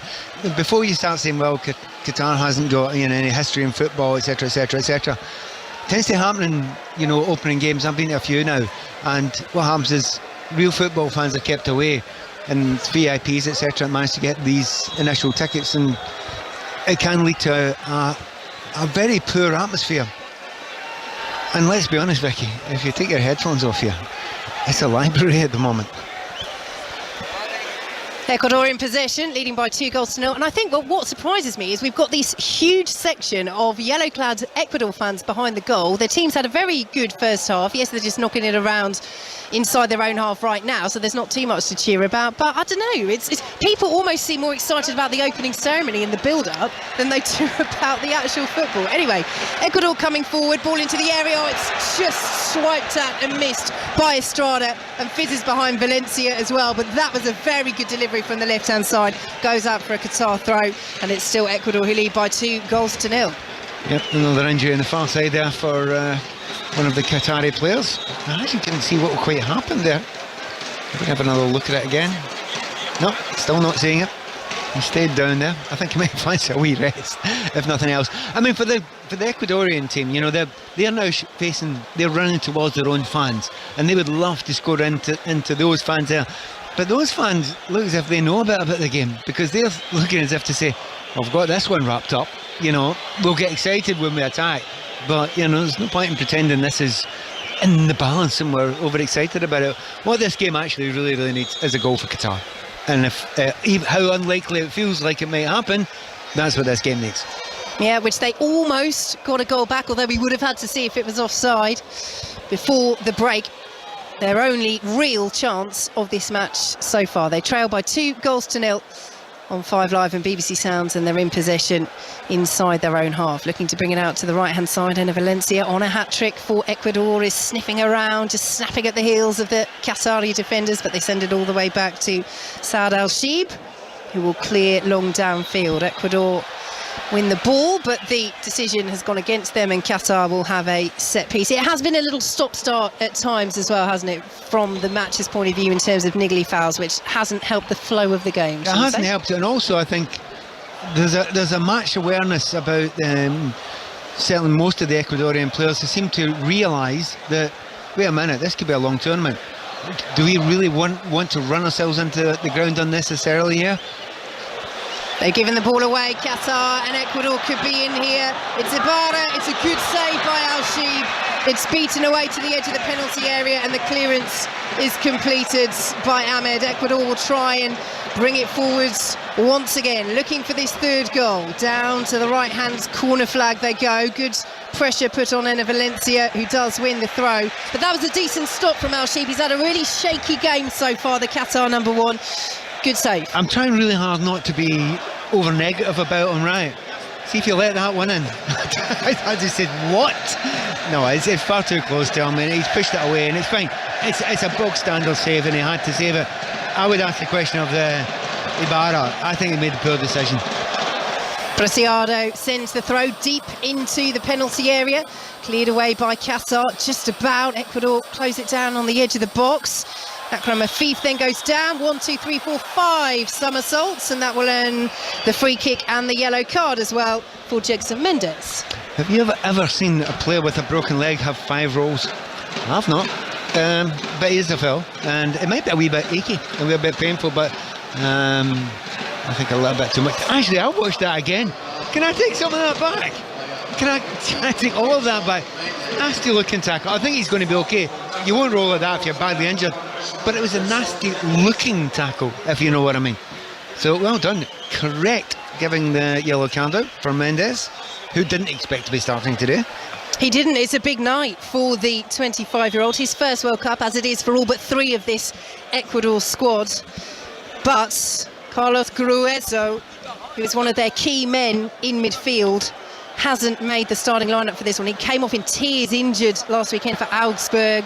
Did make the squad for the World Cup, but not the starting lineup for this match. And there was talk beforehand with Tim Vickery, wasn't there, about whether that would be something that really impacted Ecuador this evening. So far it hasn't, but if you look at their next games, they've got the Netherlands on Friday, they've got Senegal next Tuesday. That match in particular could be decisive to see how the Netherlands go in this tournament, of course, but it's one of those that they will hope to have him back sooner rather than later, Guerrero. Yeah, and they also may have to make a decision going forward. I mean, we're not quite writing off this game just now, but they need to make a decision going forward. Do they stay with the 4-4-2? Are they going to be brave enough to do that? Or do they go back to a 4-3-3, slightly more defensive? They weren't creating chances and goals anywhere near as much than they were playing with that. So that's a big call for their the management team to make, but we don't have to make it quite yet. But just at the moment, I mean, if Qatar could make, get a couple of half-decent, attempts at goal and maybe score a goal, you just wonder what effect it would happen to their players at the moment. But there's just not anything to show for it. There's nobody getting on the ball and saying, oh, I'm a bit special, I can do something different. I mean, Afif, I have to say, he's good technically on the ball. He looks neat and tidy when he's on the ball. But you need to be more than that at this level. Foul there for Ecuador. They'll have a free kick just inside their own half, and there weren't quite somersaults there from Gonzalo Plata, but I think he is he is trying to talk Daniele Orsato into a yellow card there, but it's not forthcoming, and we're back underway with Caicedo of Brighton. Yeah, a little bit too much wrong about that, unnecessarily. I mean, so far the Ecuadorians have done very well. They've just up and gone with the game. They've been very strong themselves, and they had to be strong, and I think that's part of the thing that spooked the Qataris. They were physically bullied out of the game in those first 15 or 20 minutes, and a number of players thought, I'm not big enough, I'm not strong enough for this, and instead of trying to find another answer, they just wilted in the face of it. They've been better in the second half, but they couldn't have been much worse than in the first, and Ecuador just still looks so comfortable. I mean, at the moment, Qatar just cannot get the ball. They're knocking it around Ecuador. They're not too bothered at the moment about getting over the halfway line. They're happy just to pass the ball around. The second match in Group 8, Senegal-Netherlands, coming up tomorrow. All coverage of all matches you can listen to on BBC Radio 5 Live and BBC Sounds across this tournament. We've got coverage of every game, and of course we have the start of England and Wales journeys tomorrow on 5 Live and BBC Sounds. All the build-up starting in 5 Live Breakfast with Rick Edwards from 6 o'clock. Mark Chapman takes over at 11. Chris Sutton, Micah Richards, Rob Green, just some of our team covering 2 huge games more across the day on 5 Live and BBC Sounds. England against Iran, Wales against the USA, as Preciado goes down for Ecuador, and the medical staff might get another run out. And to say the tempo has gone out of the game, Pat, would be an understatement. Although the Qatari fans in those red shirts, that line down, that left-hand side of the lower tier to our left, they're still going. Yeah, but nobody else really is at the moment. Nobody else is, and as I say, large numbers of people haven't come back for the second half. And I'll be honest with you, that big group of Qatari fans, inverted commas, ultras there, they're the half the size they were before the game as well. So I think the unusual way it's done. Just as we were talking about Preciado, he's gone down there, right? And it's because every tackle he makes is an extreme lunge, isn't it? And every pass he makes is like an overhead kick or flies out towards it. And it's, if you play at that mad intensity all the time, you're going to strain something. And it looks as if he has. Yeah, he's just being helped to his feet by the Ecuador medical team. But he is one to watch. If there's a player that you want to keep an eye on, because you never quite know what piece of skill, what flash of temper, as he's shown in the past, might come out. Angelo Preciado is one of them. No, he's a good player, but he's an exciting player. But he's not just, he's one of those full-backs you think, right, okay, you can do the whole job. You could play as a wing-back, you could play as a winger, you could play as a full-back. There aren't that many who have got every bit of the skill set, and he seems to have every bit of it. And he's nuts. One to watch as he's waiting to come back on. So Ecuador temporarily down to 10 as Qatar send the ball into the penalty area, and the header on goal flashes wide, but it's a rare chance for Qatar. It's wide once more. They've had a couple of headed opportunities, and that was a decent run through the centre, but it's one of those from one of the players that has stood out in this match when he's got on the ball. Pedro Miguel, the right wing back, coming in, sends the header wide, but that is better from Qatar. He's head and shoulders above any other player in his team. Comes in for the back post there, and he's got himself into interesting positions on that right hand side.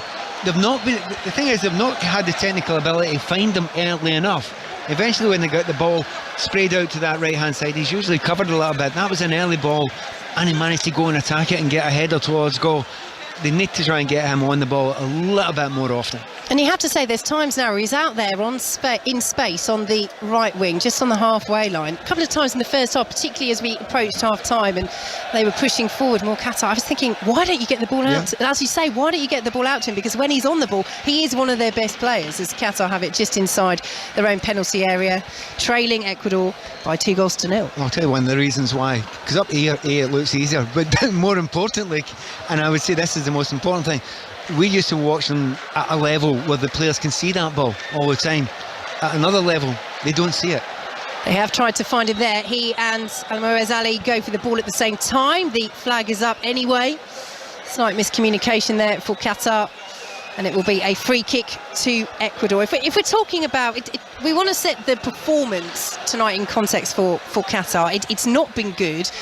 But looking at the games that they played in 2022, that one defeat in 12, but the 3 games that I think tell us the most are the games against teams that are at this World Cup. So they beat Ghana 2-1, Ghana the lowest ranked side at this tournament. They drew 2-2 with Morocco, and they lost 2-0 v Canada. And it's those sort of games that you think, well, what can they draw on from that as much as what we can? But so far, they've been utterly outclassed by Ecuador in this opener, and it goes back to what we were saying in the first half, Pat, as Qatar have the ball inside their own penalty area. How much can we tell about Ecuador from this? Because they were very good in the first half. They've completely taken their foot off the gas in the second, leading by 2-0. I mean, they're saving themselves, aren't they, for the Netherlands and Senegal? And rightly so. But there's always that delicacy. You don't want to save yourself and then lose a weird goal and find yourself having to really chase it and work hard and throw in the tackles, etc. as the game's going on. But they are managing it well. I think we've seen enough that they're a decent side. They're a side that's going to be difficult to get past. I think the Dutch look technically a better side than them, but we shall see. I'm not sure if they're physically as good or as strong as the Ecuadorians. The game against Senegal will be intriguing, very, very intriguing, and that might be the most decisive match in this group. Yeah, that is the final game for Ecuador and Senegal. And as Pat says, it could very well be decisive for seeing who goes through. You would think with the Netherlands. But as we know, there are always a few shocks, always a few upsets. You think Germany, last time to name but one at World Cups, when the elite of world football come together. As the ball goes out of play, over on the far side, it will be a throw to Qatar. And it's one of those things that Gustavo Alfaro down there, the Ecuador manager, I think he'll be very, very pleased with how this game has gone. He's earned a lot of praise for the trust that he has given to the youth side on the young players and bringing them through into the senior team. We mentioned the likes of Caicedo of Brighton and Estupinian as well, as Qatar try and build down the right, cleared away by Ecuador. But it's also the team unity, and of course all teams say that they're unified and it's something they work on, but he said, Gustavo Alfaro, when he came in just over 2 years ago, there were players that didn't want to play for the national team for Ecuador. There was no sense of belonging, and he's worked really hard on team spirit and unity. And as Ecuador go off hunting in a pack, those yellow shirts closing down the maroon shirts of Qatar, who have it midway through their own half, that's certainly on evidence tonight, isn't it? Yeah, well, it has been so far up until now. Again, it's this half slowly builds. You can see when Ecuador don't close down, the Qataris suddenly think, oh, actually, we can pass the ball here, we can hold the ball. We've got a little bit more belief. They've not got any brilliant technical stuff going forward, but you just wonder, Ecuador, can you keep it going? As Hassan plays the ball into the area for Qatar, the header is one, only as far as Miguel. Out on the right-hand side, trying to get the ball across. It's blocked and will be brought away by Caicedo, but he can't keep it in. And the ball will go out of play for a Qatar throw. Qatar 0, Ecuador 2, midway through the second half. Do you know, they're going to make a change now, Ecuador, and I actually think that's a really good thing. A really good thing to do that. I think it might be another Brighton that's coming on. It usually is. But they've gone off a little bit. They've gone off the ball. As I say, you take it down a few gears. See if you have to turn it up. Sometimes it's hard to do that with an entire group.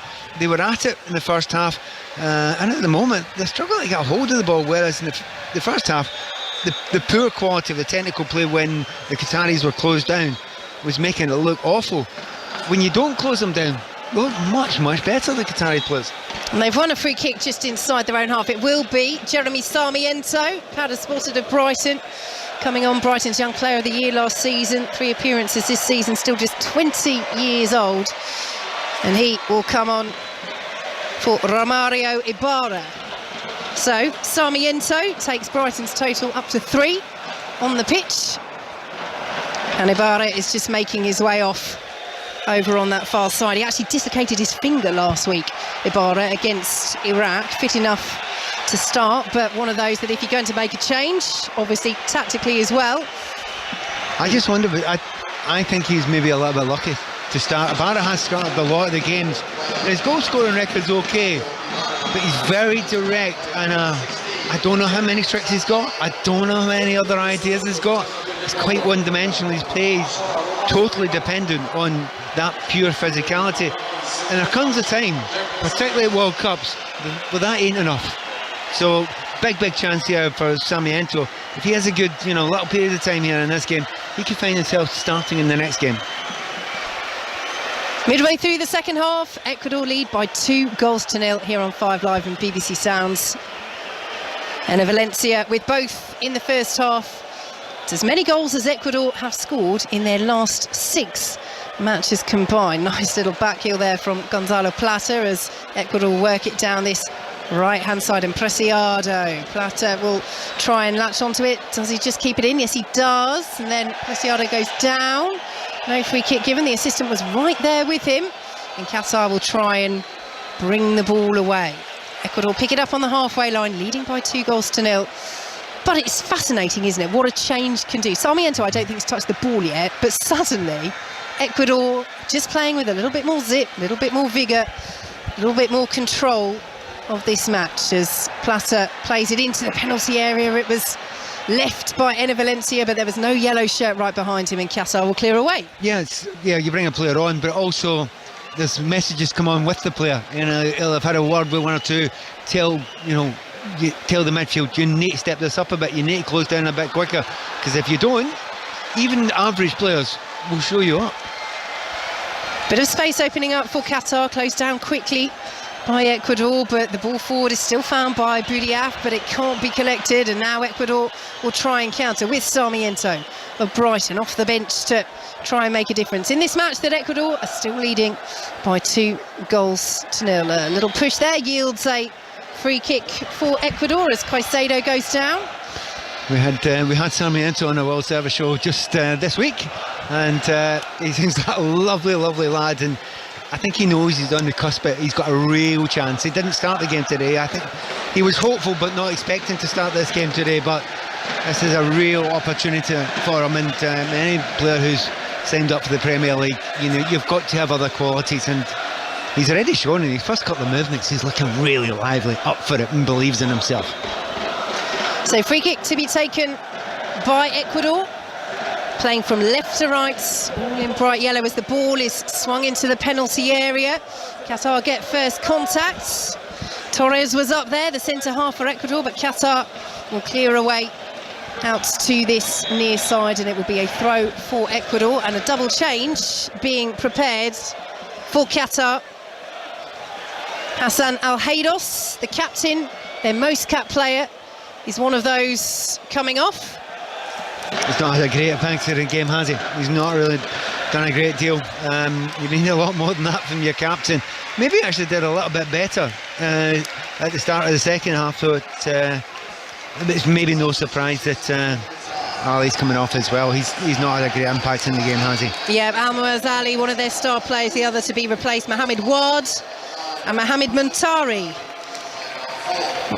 on for Qatar. So the double change, they look to try and find a way to at least fashion a chance, then get on the score sheet and will then go from there. But it's Ecuador in possession with Sarmiento. Quick footwork down the left-hand side, goes down, was just clipped there. Free kick in a good position for Ecuador here on the left-hand side, just about level with the edge of the penalty area. And that's what looked so dangerous in the first half. Less so, it has to be said, in the second half. But when they're putting balls in there, asking Al-Shib questions, and he wasn't having a huge amount of answers, was he, when the ball was put in there? I tell you what, wasn't too far away from the edge of the 18-yard line, that free kick, but I think the referee's got that one right. So 18 minutes plus added time to play here on 5 Live and BBC Sounds. Ecuador looking for this third goal. They've looked set for the 3 points, in truth, since Valencia got his second of the match just after the half-hour mark. But 3-0 would very, very much put an already slumbering game soundly to bed. Set piece to be taken from the left-hand side. The referee's not quite happy again. I mean, I really don't think there's very much going on there between the players. But Daniele Osato has seen something as Ecuador will now swing the set piece in. It's won by the substitute Muntari for Qatar and headed out of the penalty area back to the left-hand side as Ecuador look to get it back into the penalty area. They've conceded the throw, Qatar, and Ecuador suddenly have wrested back all the momentum. The maroon shirts camped so deep inside their own half, trailing by 2-0. I think the manager must have had a word. I mean, it isn't just that change. It's, you know, they've lifted it a little bit. The system's not massively changed. I mean, they almost look as if they've gone to a 3 at the back, but I don't think they have just now. But at the moment, you know, they've looked over at the manager and he's just given them the glare. And the glare seems to be enough for them to lift it a little bit. Don't take any chances, because, you know, you've been plenty of times we've been playing football games, you're 2-0 up and you're cruising, it's dead easy. You lose a silly goal or someone gets a second booking, you're down to 10 men, and suddenly what should have been a cruise is no longer is. Galindez clears long downfield. Fourth mention, I make that. The Ecuador goalkeeper. Has he made a save yet? He's made one, hasn't he? Yeah. But the best 2 chances for Qatar have been sent wide, with Galindez not called into action. Both headers, both wide of the target. And Ecuador, it is still very comfortable, very in control. Even though they're not seeing as much of the ball, Qatar struggling to hurt them in any decisive way. And Ahmed almost loses the ball, but that's good play by the young left wing back. Turns away for Qatar, plays it forward to Akram Afif. And Qatar come over the halfway line, trailing by 2-0 in this World Cup opener here on 5 Live and BBC Sounds. In field now to Bouriaf as Qatar look to work it with Hatem down the right-hand side. The cross is swung across the penalty area, comes all the way to Ahmed outside the box on the left-hand side for Qatar. And the maroon shirts arriving in the penalty area. Akram Afif goes for goal, 25 yards. It was always rising, but you can just tell there how he strikes the ball. That's a player of quality. Again, and it's one of the best moves I've had in the game. They held it really confidently because they aren't being closed down. You can see they just grow into it. They believe in themselves. They're finding their teammates. The one thing I would say about the Qataris, they don't look as if they're tiring. And that can be a big thing in games like this. They're not tiring. You maybe, and as I say that, we've got one player who's gone down there, and I'm trying to see who it is. I'm trying to see, is it Estrada or is it Valencia? Valencia, yeah. Valencia down for Ecuador, who did take that knock before half-time. He's come on. He's not had much service, you have to say, in this second half. At absolutely no point. He scored 2 goals. That's why Ecuador lead by 2-0. He's become their record World Cup scorer in the process. No point with the Netherlands and Senegal to come in him playing on any longer. And I think Gustavo Alfaro is of the same opinion. I'm not convinced it was a good idea for him to come back out in the second half.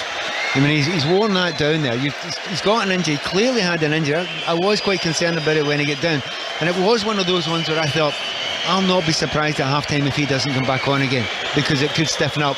Well, it might not have stiffened up at half-time, but it certainly stiffened up now because he is limping heavily.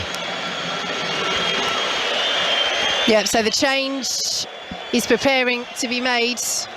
It will be Jose Cifuentes to come on, plays for the US champions LAFC, just won the MLS playoffs with Gareth Bale. 7 goals this season.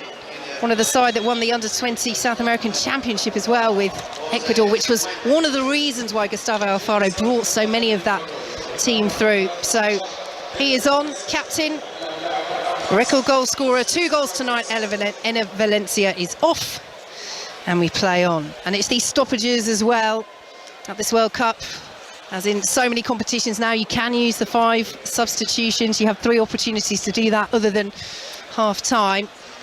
But you can feel that perhaps as the game ticks on, we've got 30 minutes plus added time to play, but it's just going to break up with these stoppages, and that will suit Ecuador. It will break up with these stoppages. What's been quite interesting, the referee's gone for his card again. Again, it's one of those ones where just tried to play it early, and he's not, Afif's not going to argue too much about that one. Another yellow card. I thought for a moment he'd been carded before, but that was Ali who'd been carded before. But one of the other things about this is, and it's worth underlining, that it's not that hot out there. It's actually quite a nice, mild, easy night to go and play a game of football. They're not being pushed. That ain't going to be the case for a lot of the games. There'll be some days that it is really going to be boiling. It's going to have a massive effect on some of the teams. They're playing this game just now. I have a slight suspicion the Qataris would have been a bit better had it been much, much hotter. The game would have been played at a slower pace. They couldn't have been closed down quite as quickly as they have. But they wanted the game moved early. They got it moved early, and I don't think it suited them.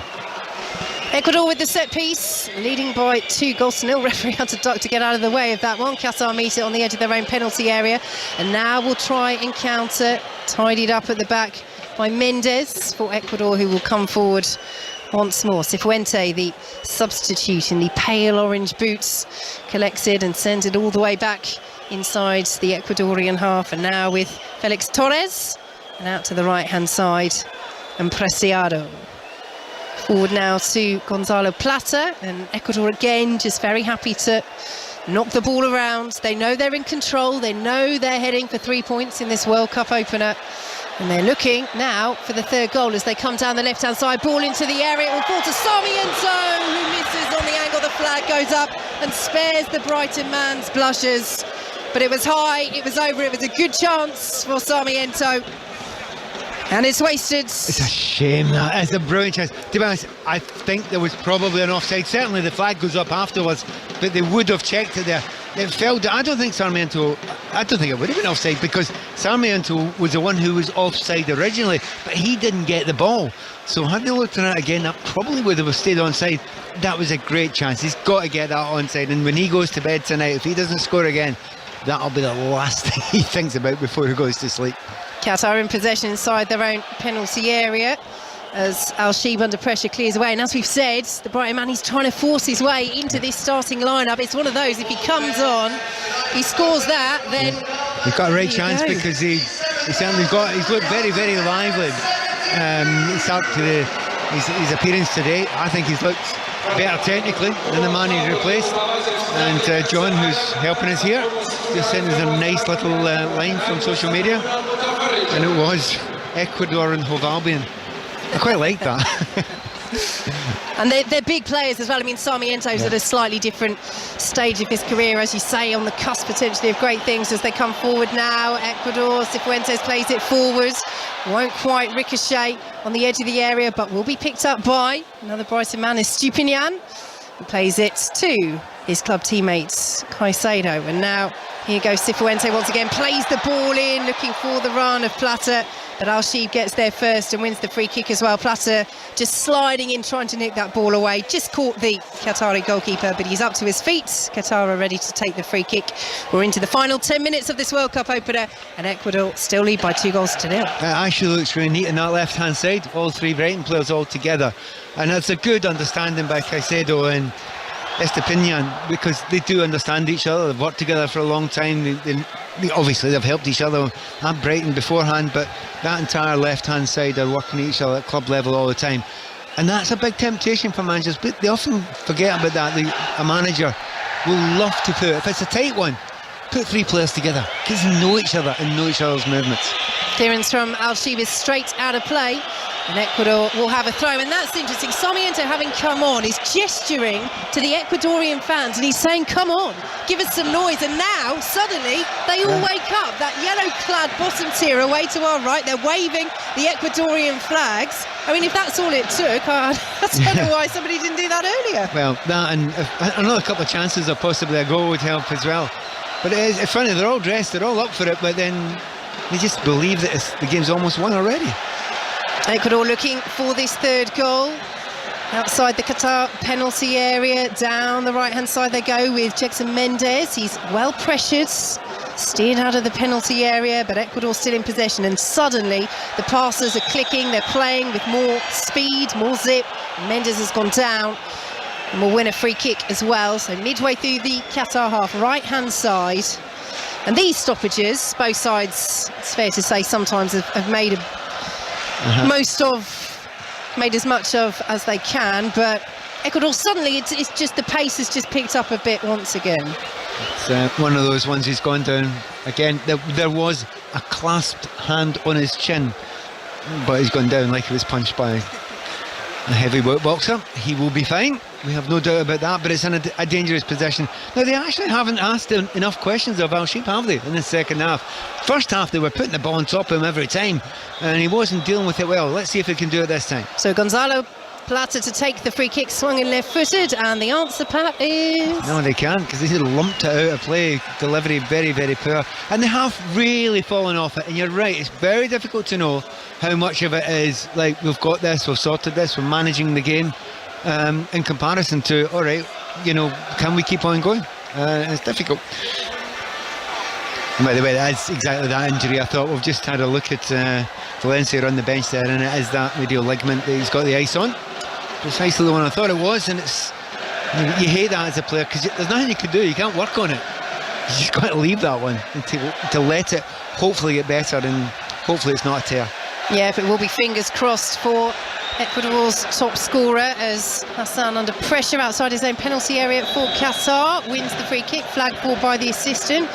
It's one of those as well where, as you said when he went off, Pat, if it ends up that he is, even just out of the next game against the Netherlands, which is huge, and then, as we say, the Senegal match, which could be decisive, if the Netherlands end up winning the group, and then Senegal and Ecuador potentially playing out for that second spot and going through to the last 16. You need them back. Exactly, and if you have played him in the second half, I mean, he didn't have much service, no real chances, and they have players on the bench to come on and make a difference in an attacking sense. The other side of it is they actually can play a different system. He actually didn't play all the time in the build-up to this. They do play a 4-3-3, so you don't need two strikers up there. Look, at some point we're going to have to have a major discussion. I'm sure we'll have after the game. Everyone's gone. This is the opening game of the World Cup. it's the Qatari nations game. Yes, they're getting beat. Everyone's gone. It's half empty, isn't it? It's more than half empty. If you take away, the supporters that are here for Ecuador and the ones that are, rent a mob on the left-hand side, apart from that, well over half of the stadium's gone home.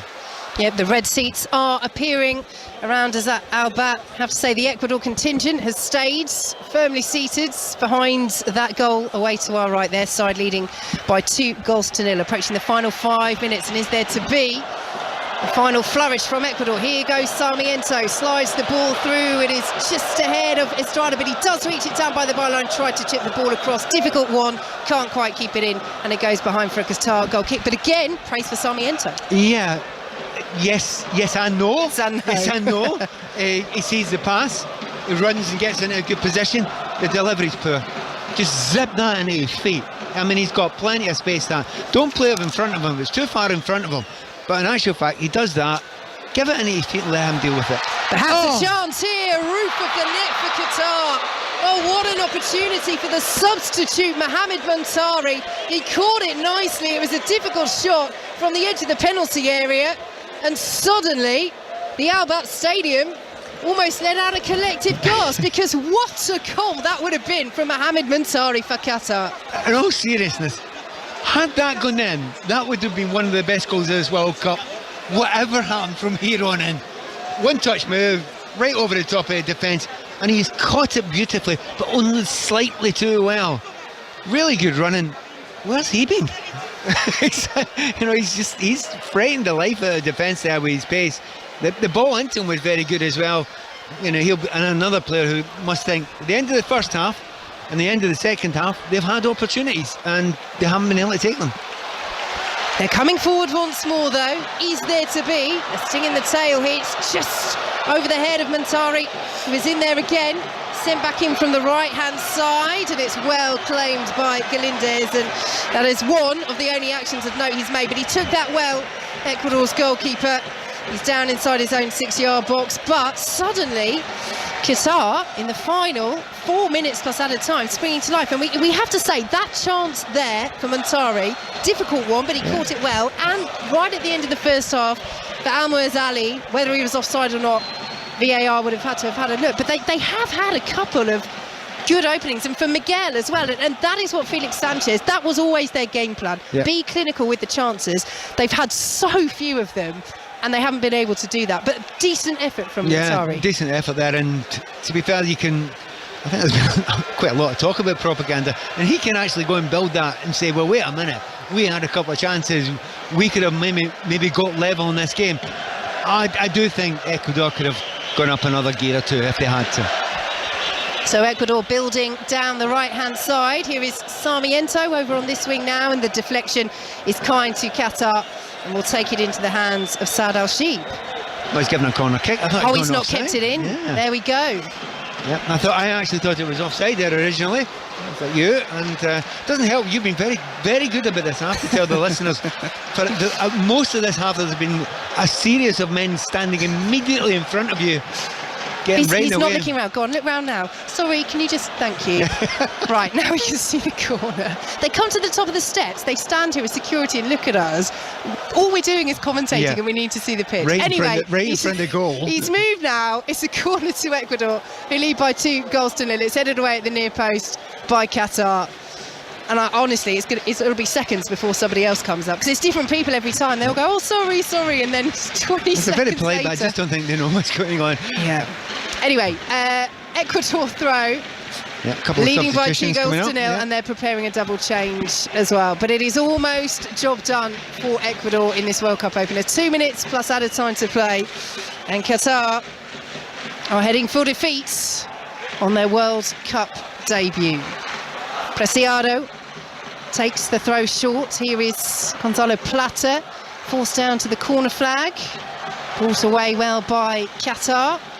Up towards the halfway line with Omar Ahmed, who hasn't had too much chance to show what he can do offensively, but again is one of those players you can see the potential, the exuberance of youth that he has, as Ecuador prepare to make this double change. And Michael Estrada, the first player to come off, and he will be replaced by Kevin Rodriguez. Now, this is an interesting one. Kevin Rodriguez plays in the second tier in Ecuador, in Babura. He's impressed for them, but he was a real surprise inclusion. He only made his debut earlier this month against Iraq. So he is coming on to make his major tournament bow. And the other change being made is Brighton's Moises Caicedo is coming off, and Alan Franco, who plays for the Argentinian side Talleres, 24 years old, is coming on. But Kevin Rodriguez, what a moment for him, 22 years old. And as we say, real surprise inclusion in this Ecuador squad. Not only is he in the squad, he's got the number 26, the last number he can get as we enter 5 minutes of added time, but he's on for his debut. And that is a show of confidence by Gustavo Alfaro, because that was the key question from the Ecuadorian media. Kevin Rodriguez in the squad, and he said, I've got confidence. He played so well in terms of coping with the occasion against Iraq. It was like he was playing for his club side in Babura, and he's done enough to impress and get on the pitch. I mean, you think of all the players at this World Cup who least expected to be there. He might be the top one. Indeed, as Qatar come down the left-hand side, trailing by 2-0 against Ecuador in this World Cup opener on 5 Live and BBC Sounds. Remember, 6:06 follows us. Have your say with Robbie and Chris as we build up to England and Wales starting their World Cup campaigns tomorrow. 08085 909 693 as Qatar have the ball in the centre of the pitch. Here is Abdulaziz Hatem out to the right-hand side. The fans that have stayed inside the stadium, how they would love to see a Qatari goal, but it's Ecuador who are pushing for the third to seal off the 3 points in style.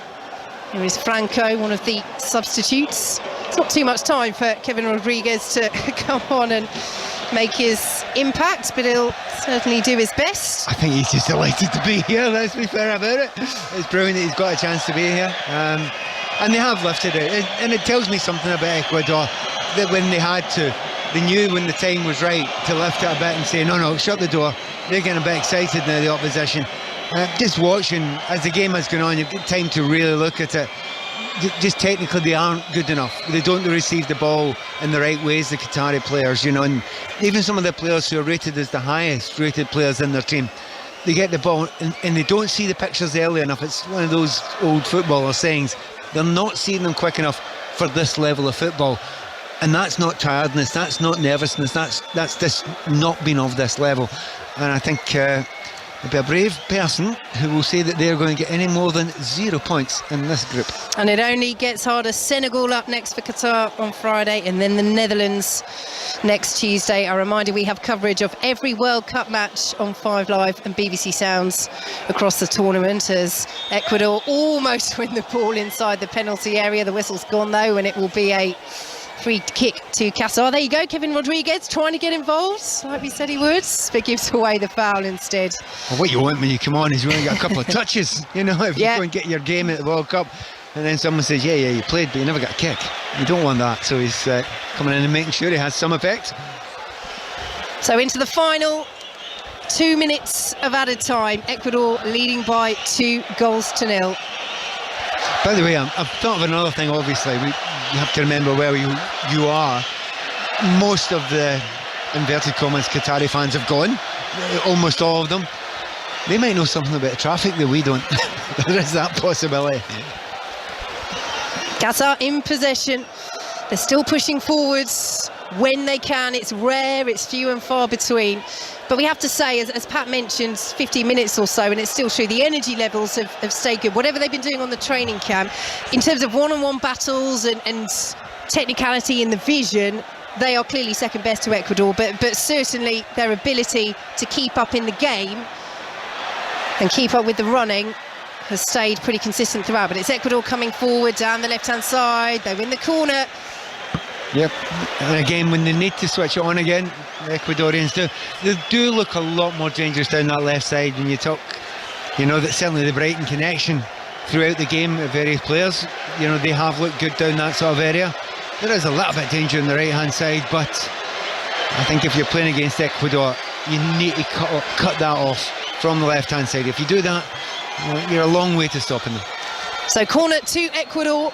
from the left as we enter the final minute of added time at the end of this World Cup opener. It's swung in towards the 6-yard box. There's a scramble, and Qatar get away with it because it is headed out of play by Ecuador, and it will be behind for a Qatar goal kick, which they take quickly. They have seconds left in this opener, but it is going to end in defeat for Qatar at the start of this World Cup. And Ecuador, well, we'll have to see. They were impressive in the first half. They've been tipped as dark horses for this tournament by Brazil's boss Tite.